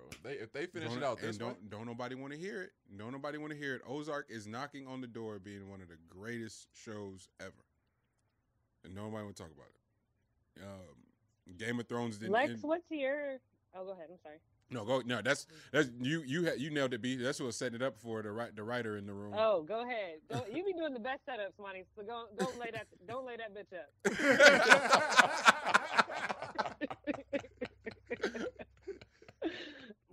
Over to you, Alexius. Nah, like when I watch Ozark and This Is Us, the thing I always think about in the writer's room is all the shit that you have, like, that you hold close to your heart. Right. You just got to open up and let that shit out. Ooh. And let everybody in that room read that shit. That's hard. So every time I be writing, like, I'll write something and I'll be like, honestly, I got to go back and I look at myself. I'll be like, don't be a bitch. Write this shit right. Right. Open up. So, and then with Ozark, I'm sick with COVID watching that shit. I damn near killed myself from anxiety. I was like, yeah, I can't breathe. Jonah, I got hands for Jonah, bro. Oh, bro. I want to see Jonah. I just want to catch him slipping. Jonah getting on my nerves, bro. Like that's like, you're an amazing actor because I really hate you right now, bro. The cold part to me is just that Jonah's doing all this. And the way both parents are reacting to it. Right. You know what I'm saying? Like neither one of them actually addresses it. Like he's making your job 1,000 times harder each time he opens his mouth. But does something. It's on brand with Marty because Marty's like, yeah, y'all all been making my life harder no matter what. So this makes sense. Mom's is completely converted to her criminal lifestyle. She's a politician, bro. And is about to whack Jonah. Like, hey, fam. Like, it's blood in, blood out. You going against the family. I don't care if you're my son. I don't care. I found it hilarious, though, that it's like how quickly, if we're a black family, that kid would have been out the house. Like, bro, how do you keep coming at this roof, bro? Black kids get kicked out for less. Hey, Hey, I lock my doors at 10 o'clock. You miss curfew more than twice at your mama house. Bet you be kicked out the house. Jonah snitching. He's snitching. There's still a plate of food for him. Hey, come to lunch. Hey, Nah, bro, ain't no breakfast. You don't get to eat. Nah, stay in that little basement you like so much. Bro, I love that. No phone, no game. No, now I'm having a flashback. I love that the solution would be he could do prison. He's still young enough to do prison. She was dead ass serious too. He could do juvie for now. You know he's young she was enough. like, wait a minute, so it gets taken off his record, right? You know good and well he wouldn't do any jail time. Let us scare him a little bit. And Marty like, bro, you're wildin'. I guess we should have said spoiler alert. Oh my bad, yeah, spoiler Yeah, alert. bad. But the fact that Marty could fix any old thing, like, we've been on hiatus for 4 weeks. Shut up, y'all better watch Ozark already. And all of its greatness. Yeah. Oh bro, yeah. And then the last one, I'm sorry, is Murderville. If y'all haven't had a chance to watch that, I'm asleep, bro. Yes, Put me on. Marshawn's episode was fucking hilarious. Put me Bro, on. Put like me on. from the jump, Murderville is fucking hilarious. But Marshawn's episode, yes. Murderville. Fucking hilarious. Bro, the premise of this show is amazing. Like the idea that they came Right? up to even put this one together. But yeah, it's What's it gonna on? be dope. Netflix. Okay. Yo. Okay. Marshawn, that's what made me watch it. Is I was like, oh my god, like I'll watch him do anything because he is so fucking hilarious, and he's just always just being himself, Mm-hmm. just moving Nah, through. he does a And hell I'm of a like, job in this that nigga- in that setting or whatever. So hilarious. It's perfect because it's an improv-ish kind of thing. So I'm like, oh, this was perfect for him. yeah, they're kind of putting improv with like real movie cameras. You know what I mean? So like it's pretty dope what they're doing. So it's not like how they shot what is that? Punked or anything like that. Like it's not in that type of, but it's that type of feel to what they're trying to get. That's what's up. That's tight. Shout out to all the creators. It's like improv man. meets like Brooklyn Nine-Nine. Yeah. Shout out to all the creators, man, being insane. And before we get out of here, on a serious note, I just want to salute all the real niggas around the world. Because a real nigga went and got him a queen, went and locked him down a queen. Salute to A$AP Rocky. Salute to you, my brother, for shooting You're up so the club fucking like a toxic. real one. And being healthy, you know, because Oh yeah, being healthy. unhealthy nigga couldn't. Yeah, unhealthy nigga couldn't shoot up the club, kill shot sideways. My nigga. All the real niggas around the world, from here on out, whatever day that was will be acknowledged as A$AP Rocky Day. I don't care what you say. Oh man, that was amazing. So I promise y'all. You know how you feelings he heard at once? I promise y'all, I'm working on myself, G. I'm trying to be a better person. However, those comments just made me happy inside. From the bitches that was hating, from the niggas that was hating. It's like, y'all deserve all this misery. A$AP Rocky, girl, what? It's like, oh, y'all wildin'. Y'all wildin'. Yeah, y'all just don't know. Y'all just don't know. What? I went in through on his mixtape, dude. Nigga, y'all got Flacco fucked up. I'm gonna tell you right here, right now. A$AP Rocky, what's she doing with him? Y'all wildin'. It's two relationships they just can't stand. Well, now this one is actually out the bag because I don't know what they've been thinking they've been doing for the last year. they thought that nigga was just her partner. Right. Like, Yeah, they thought they really were just being pictured like next to each other. Y'all got it wasn't no funny business take place on me. that's what made me realize they had a real nigga fucked up. Hey, I'm with Riri all the time. I'm definitely hitting them. What are you saying right now? What? The confusion. The confusion. this okay. And don't think I'm stopping by the corner store to get condoms. Ever. What? Hey. 7-Eleven was closed. Bro, he ran out of that 3-pack a long time ago. Nigga, He A$AP never used that. A$AP, never. He brought it to be polite, Yeah, and then was like, he showed it. like I'm responsible. Nah, get that out of here. You got a condom, So, right? so, She so grabbed it and threw it away and started No. singing Wild Thoughts. Hold on, Nate. One more. Nate put on his story the other day as a poll: who hate condoms more, women or men? Nigga, what? Women sick, bro. I'm trying to tell y'all. Stop letting them play y'all. B, look at B laughing. B think that shit funny. That's not funny, B. Niggas that didn't know y'all was sick for real. I mean, I'm just still stuck on the fact that if a man ever called getting me pregnant, shooting the club up, like I don't know how to react. Kill shot. But I mean, I fuck with it. I think I think they're perfect for each other. To be honest with you, I think he knows what the fuck is going on. Like he's not. I don't think he's walking in there with hella ego about who he is. He's like, nigga, it's fucking. What? It is Rihanna. Y'all wildin'. I mean, they've been messing with each other, so like it's not like a. I guess this was like an original thing, and then they just made it back. But it's two relationships that folks just so when that one got presented, you said two. When Who that was one that got presented, and then like the Michael B and what's name? Like, oh yeah, Lori. Yeah, like those two is like the ones that they're gonna be dealing with that one for a long time if that ever. But the Lori and Michael B thing, I have a harder time poking fun at. Yeah, they don't even seem like they have fun. No. They seem like they have fun. I don't like. That's what I'm talking about right Rihanna there. On the red carpet. That's exactly what I was talking about. Right at the Met Gala together. That's fun. I don't like how they be coming for Lori, bro. She just being cute. Nah, they actually have a great fucking time. That's what that is. That's what that is. They gotta let Lori live, man. I like her. Man. I like her. That bitch is bad as fuck. Of course, y'all like her. No, I'm here for. I don't give a fuck. Let everybody be happy. I don't give a fuck what's going on. But I just think that ASAP and Rihanna look like they have more fun. But I also think that they naturally are people who are both individually people who probably just have a lot of fun in their life. I think they also have like different careers. Yeah. So true. like I think Lori's part of her thing is taking pictures. You know what I mean? So like. There's gonna be a lot of pictures that look staged in that situation. As like ASAP and them, they don't even be in the States, bro. Like you gotta catch them when you catch them. You feel me? Like blanket. That's crazy.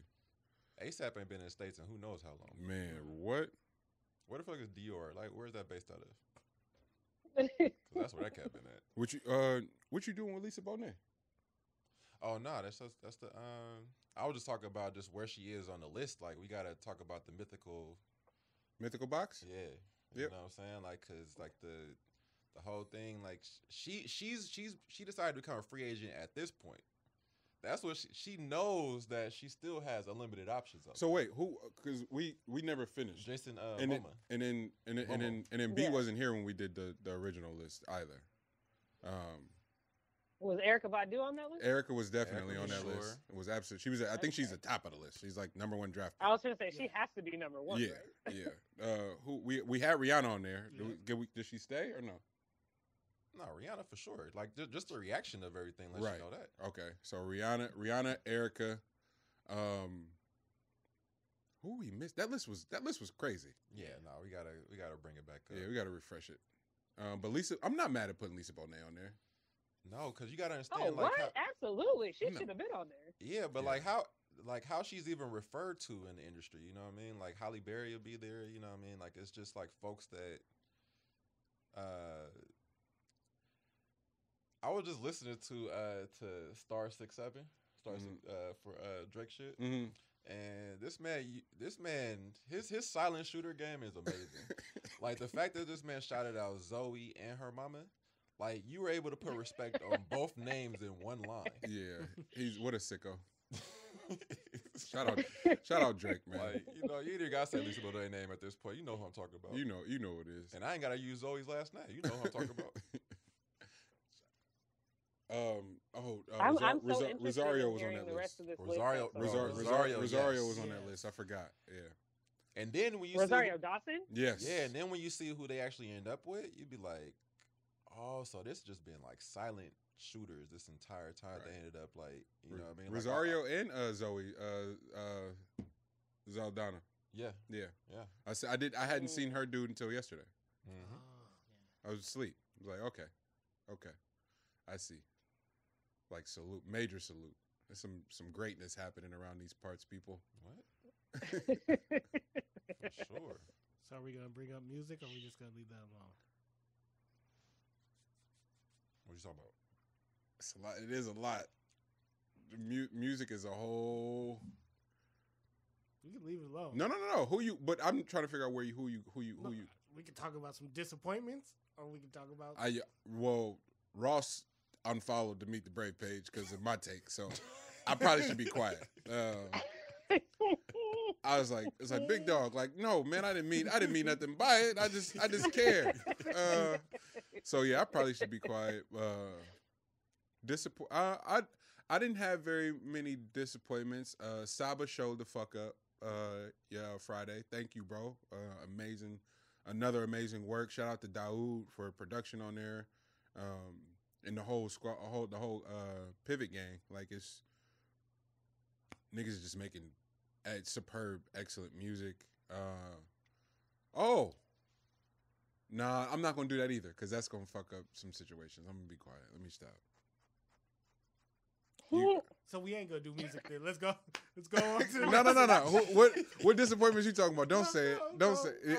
I'll be quiet too. We can edit it. Who you talking about? I was talking about Chains. I was disappointed by it. Oh, okay. I thought you were talking about somebody else. We could definitely talk about that. I was disappointed by that. But I feel like ever since Pretty Girls Love Trap music, I don't know. Which feel doesn't get enough respect. It doesn't. As a body of work. I just feel album like he gassed out after that. The reason why I wasn't disappointed by the change is because the features he went and got. Him putting Stove God on, I thought was amazing. Him putting Simba on. Simba might have fucked around and Stove God is Simba's verses on that song, bruh. Yes. BI. You know what I'm saying? That's like my favorite song. So you know what I'm saying? So it's like when the homies get moments like that and they show up and deliver, I'm with you though. The rest of the shit was just like ay. But I also think to the Ross conversation, these folks having subpar showings is not an indictment of them. It's an indictment of the music industry and where their business is. Chains being in flux with Def Jam and not knowing what the good music shit is, it shows. Ross not having support and so forth on his last few albums, it has shown. Big Sean trying to do an independent release has shown. All right, all you niggas outside of your name are coming down having to play this independent game where you got to deal with producers, you got to get paid, you can't clear samples, you got to pay for features. Oh, it's an even playing field, my nigga. So Saba, Tyler, and all them having some of the better records and the big names not being able to have nothing to show for it is really telling how fucked up this music industry is. Because there is no excuse for Ross not to be able to put together a flawless album every time he shows up. There's no excuse for Chains not to be able to put together a flawless album and have an A&R that will curate that shit and make it and just respect the lineage of a Chains. And I think oftentimes that's what's happening. It's a lot of artists and folks that are getting signed to situation that aren't aware of the importance of the legacy of shit, and they just going up pissing in the wind. Look here, fam. This is Def Jam. Get your shit together. But don't you think it hurts artists to not do it all? Like, what you mean? To not be like a all-in type of player? All in. I'm just asking for clarity. Just all in and doing it all aren't the same thing, right? Right. Yeah, all in just mean committed. Doing it all, them trying to be A&R producer, rapper. Mean that, right?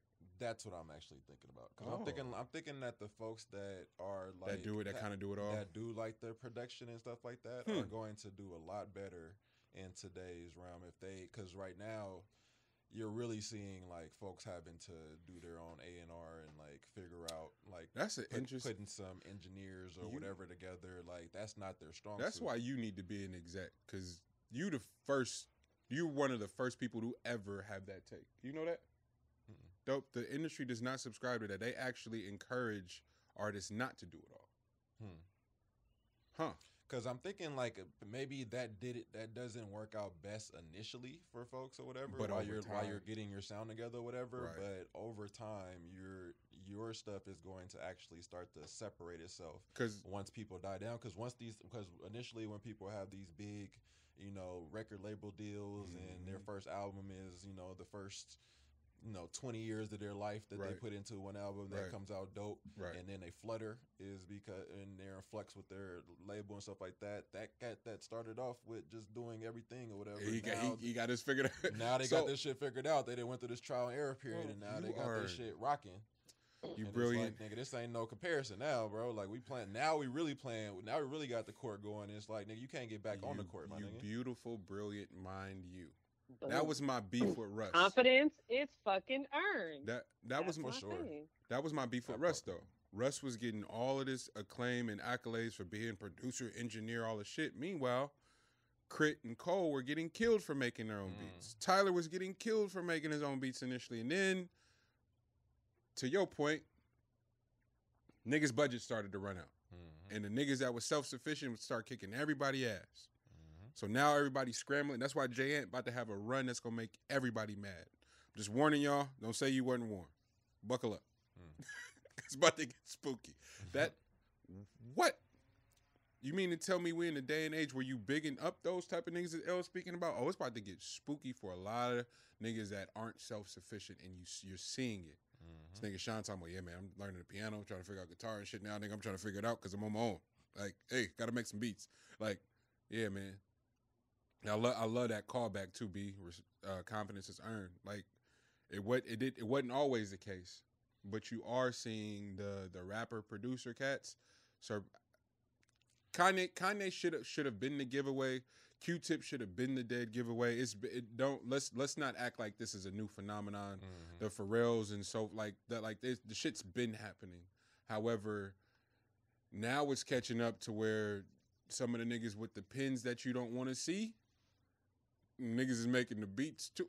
Y'all let Royce sit around and figure out how to make beats. You're in trouble. Mhm. Just gonna say, Shit, it blew my mind when I found out Scarface makes a lot of his own beats. bruh, Scarface been making his own beats from jump and been like, hey man, I was giving niggas credit as a means of not to be the, because again, it was taboo to have a nigga do everything. So he was purposely giving the engineers a little bit more credit, all the session players and all the shit. You get, man, it's me making that shit. Stop playing.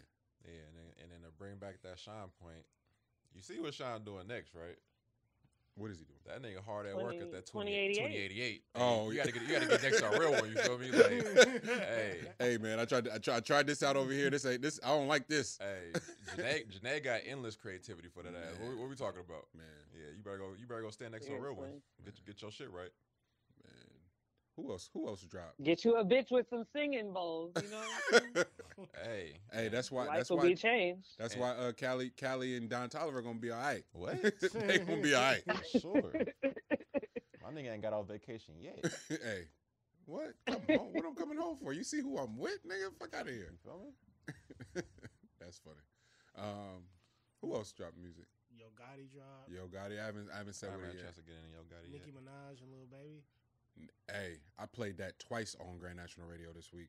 Ay, ay, ay. I haven't listened to Nick it. in her bag. Ooh, that made me happy to hear her sound like that. Just focused, back on her shit. Like, can't none of y'all fuck with me. I don't care who you are. Go get them. Line them up. And then put her on the song next to the hottest nigga.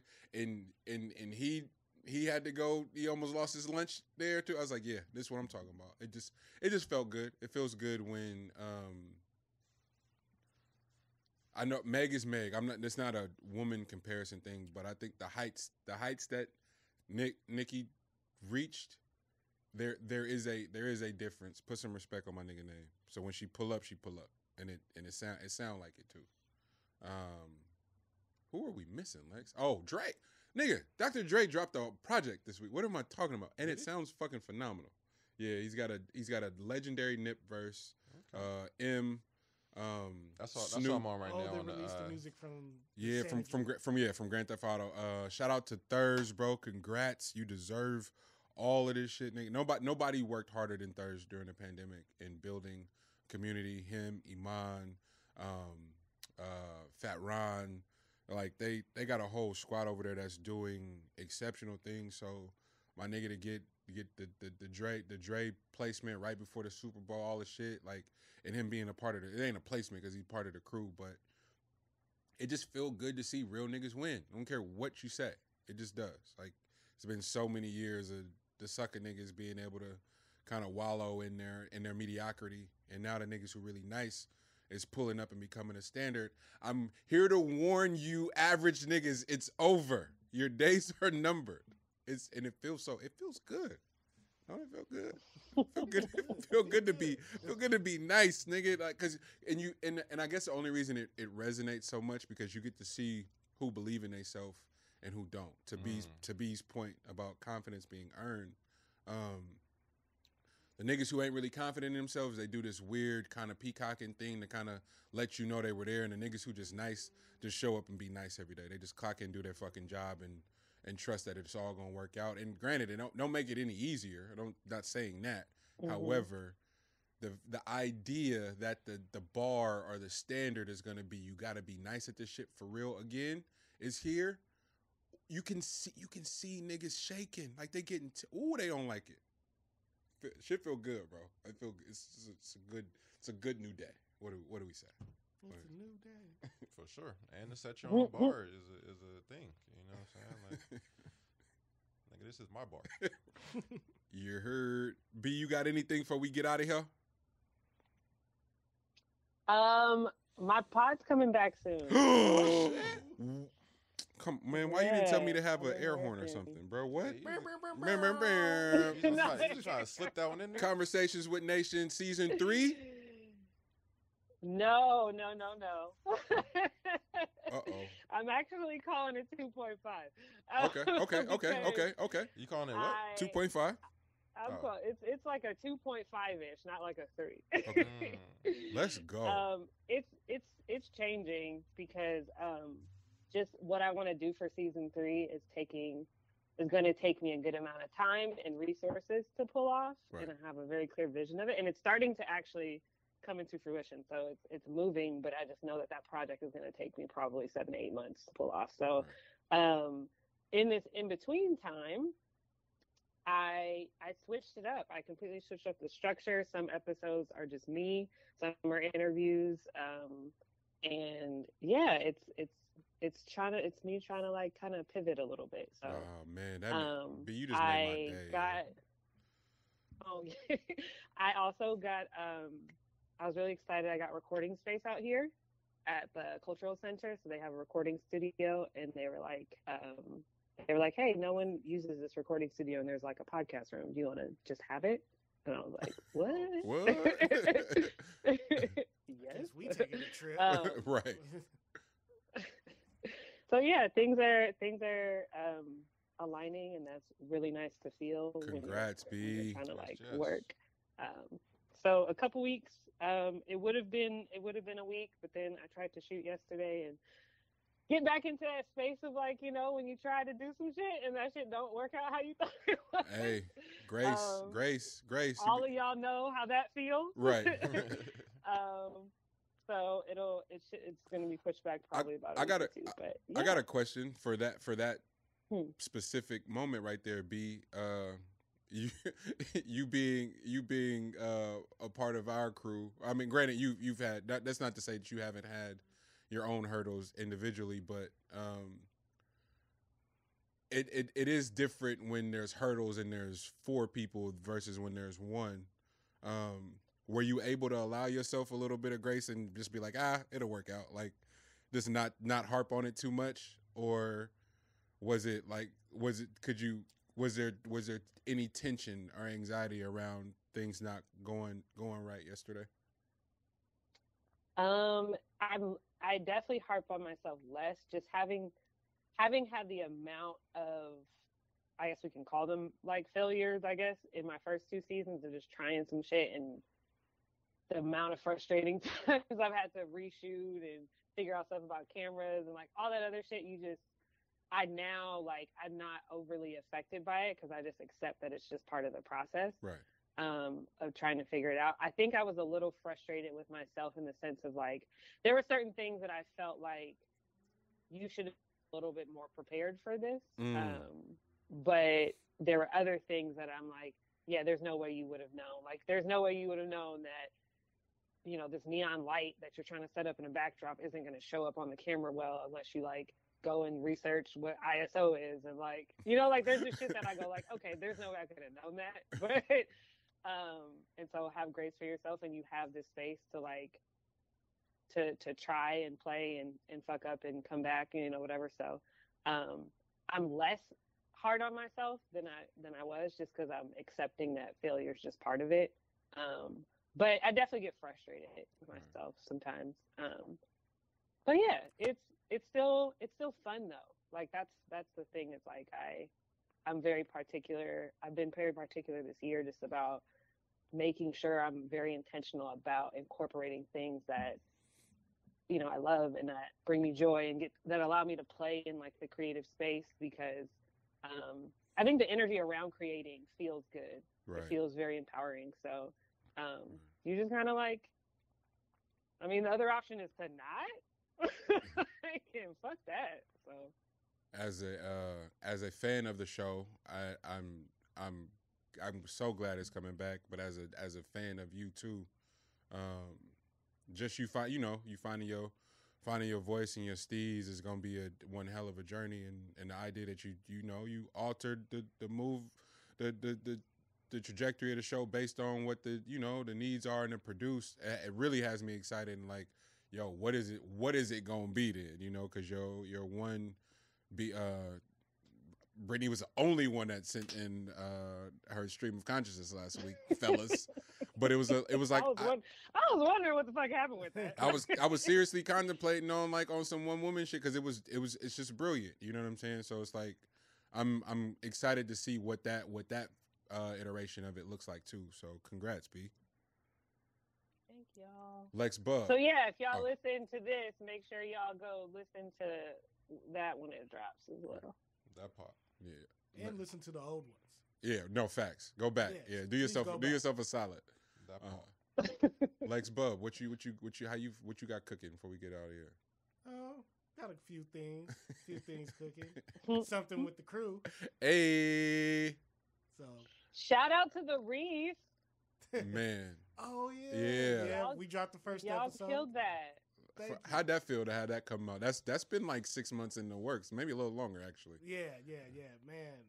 It was great. And I was talking with OG, because the thing I kept telling OG is as long as we drop it, we did something. Right. We didn't stop. We didn't half-ass it. Right. And so then as soon as it dropped, I was still kind of sick, so I was in the bed asleep. And then I woke up to a whole bunch of messages and talking about the show. So then I called Jaron, and I was like, bruh, it's out. He was like, I know, nigga. No, bro, the phone, like, that shit came out, and the phone wouldn't stop ringing. I was like, hey, man, I didn't have nothing to do with that. That's Lex and OG. I'm watching it like y'all. They're like, wait, this is, like, people were just blown away by everything about it, dog. It truly, like, I don't know. It's just, you can sit around and talk about what we don't have, what isn't there, who isn't being promoted, whatever. But for y'all to get together and to come up with the concept, and again, to what we were just talking about with B, shit don't always go right. You got schedules to manage and gear and all the different things that can go wrong. And that was, I feel like I'm not doing y'all any justice. That was more than 6 months in the making, right? It was a nice moment. Right. You know what I'm saying? So just to see y'all stick to it and come together, but then to see it be received the way that it was too. People were hitting me trying to perform. I'm like, dog, I don't have nothing to do with this. Like, get off my phone. Like, everybody wants their chance. But I vividly remember, shout out OG going to hella people. Yeah. People in the crew, people, and everybody playing them to the side. And then the shit came out. Now, you know what I'm saying? So it's another one of those things of just staying true to the vision, and all that shit come back around, man. I'm so proud of my niggas, bro. That shit was beautiful, dude. Jeezy, you've been busy. Crazy. Now, busy, but not too busy to not miss out on his hair routine. B, I just want to put that out there. So, how you feeling, Cut? I'm feeling good, man. I'm happy with everything, and just getting acclimated and situated, and really just going hard. So, it's about to be a very, very busy summer. So, yes, looking forward to all that. Yes, so. Sir. For right now, though, yeah, bandwidth is a little nuts, so I'm like working on it. You handling it good. You resting and you getting all the all the auxiliary feels you need. Yeah. I think the main thing is just kind of setting up the space that you are in, because I'm not like specific to having to be like in specific locations. It'll be like all over. So Right. it's really just setting up like the space that you lay your head down at. You know, just making sure that has the vibe that you're looking for all forms of everything that you're trying to do. Man. But it's pretty cool though, because I'm in really diving into like the real estate space, Right. but like dealing with the sales side and the management side was dope, and now in like the development side is a whole nother feature of it. So it's just sinking into it even more. Right. So I think it's gonna relay, like it's gonna turn into something really nice. Besides some of the other things that I want to get accomplished, so it's just a matter of like it's just a lot of stuff that's going on at the same time. Oh shit! L about to pop up on Selling Tampa. Hey, okay. no, for B for no, nigga gonna have his own now. selling the East, the deep East is what it's gonna be. Have we potted since Tulum? Yo, can't you imagine that though, No. Monty? Because I know you watch Selling Sunset. Like, Hey, mind your L business. could Don't be the putting two my business brothers out with there a like bunch that. of bad bitches in there selling real estate, and then two brothers that hey. Okay. I might edit that out because that is definitely a fire show concept. By the way, that is fire. We can do it. But we're sitting in Tulum. So the Tulum trip was fucking awesome. Elle and I are on separate flights, but we land within 20 minutes of each other, and we get a car from the airport out. It's hour and a half. Our nigga gets lost. They're all at the spot waiting for us to go to dinner. We walk in. They're getting ready to walk out for dinner. We get dressed, dumbass quick, go to dinner, all the shit. The first night there, niggas decide to stay up all night long. What time were they serving breakfast? At fucking ass crack of dawn or whatever? Every morning, 7 a.m. Every morning, breakfast is served. And so if you miss it, you miss it. Hey, man, we can't miss breakfast. So nigga might have went to sleep for 30 minutes. My eyes are burning so bad that they're watering. I got shades on at the breakfast table, and the music is on, and Elle looks over at me. Hey, man, I passed my shit. And but whispered it. And I'm like, wait, what? He like, yeah, man. And just went back to what he was doing. I was like, nigga, this is amazing. Let's turn the fuck up now. Bruh. I didn't sleep the entire time we were there. A most incredible thing ever. So I just proud of my nigga. I'm proud of all of you guys. Proud of all of us, the squad. Salute Nana, doing some amazing shit. Team, babe, I'm really proud of you. Shit, man. The circle looks healthy. Looks promising. Yeah, so I thank our elders for the grace for us to be able to, say that, maximize ourselves. Say that. So thank you for Say that. all of your sacrifices that allowed us to now be able to do what we need to do. So, man, come on with the gratitude. I fuck with it. Super facts. And then our listenership too. Thank y'all for fucking with us and staying down. It feels good to be back. I want to say sorry, but nah. Niggas rested and clear and got some order in terms of like value, and the show and my niggas who helped make the show possible are at the top of said list. So their rest is hella important to me too. And then the way y'all fuck with it when we do show up rested and so forth is important too. So thank y'all. This has been another episode of Meet the Brave, and we will see y'all next week. Love. Yes. Sexy essence. Heck that shit. Bitches out here trying to steal your essence. No, don't have that. But hey, by the way, all that stuff stayed. Right.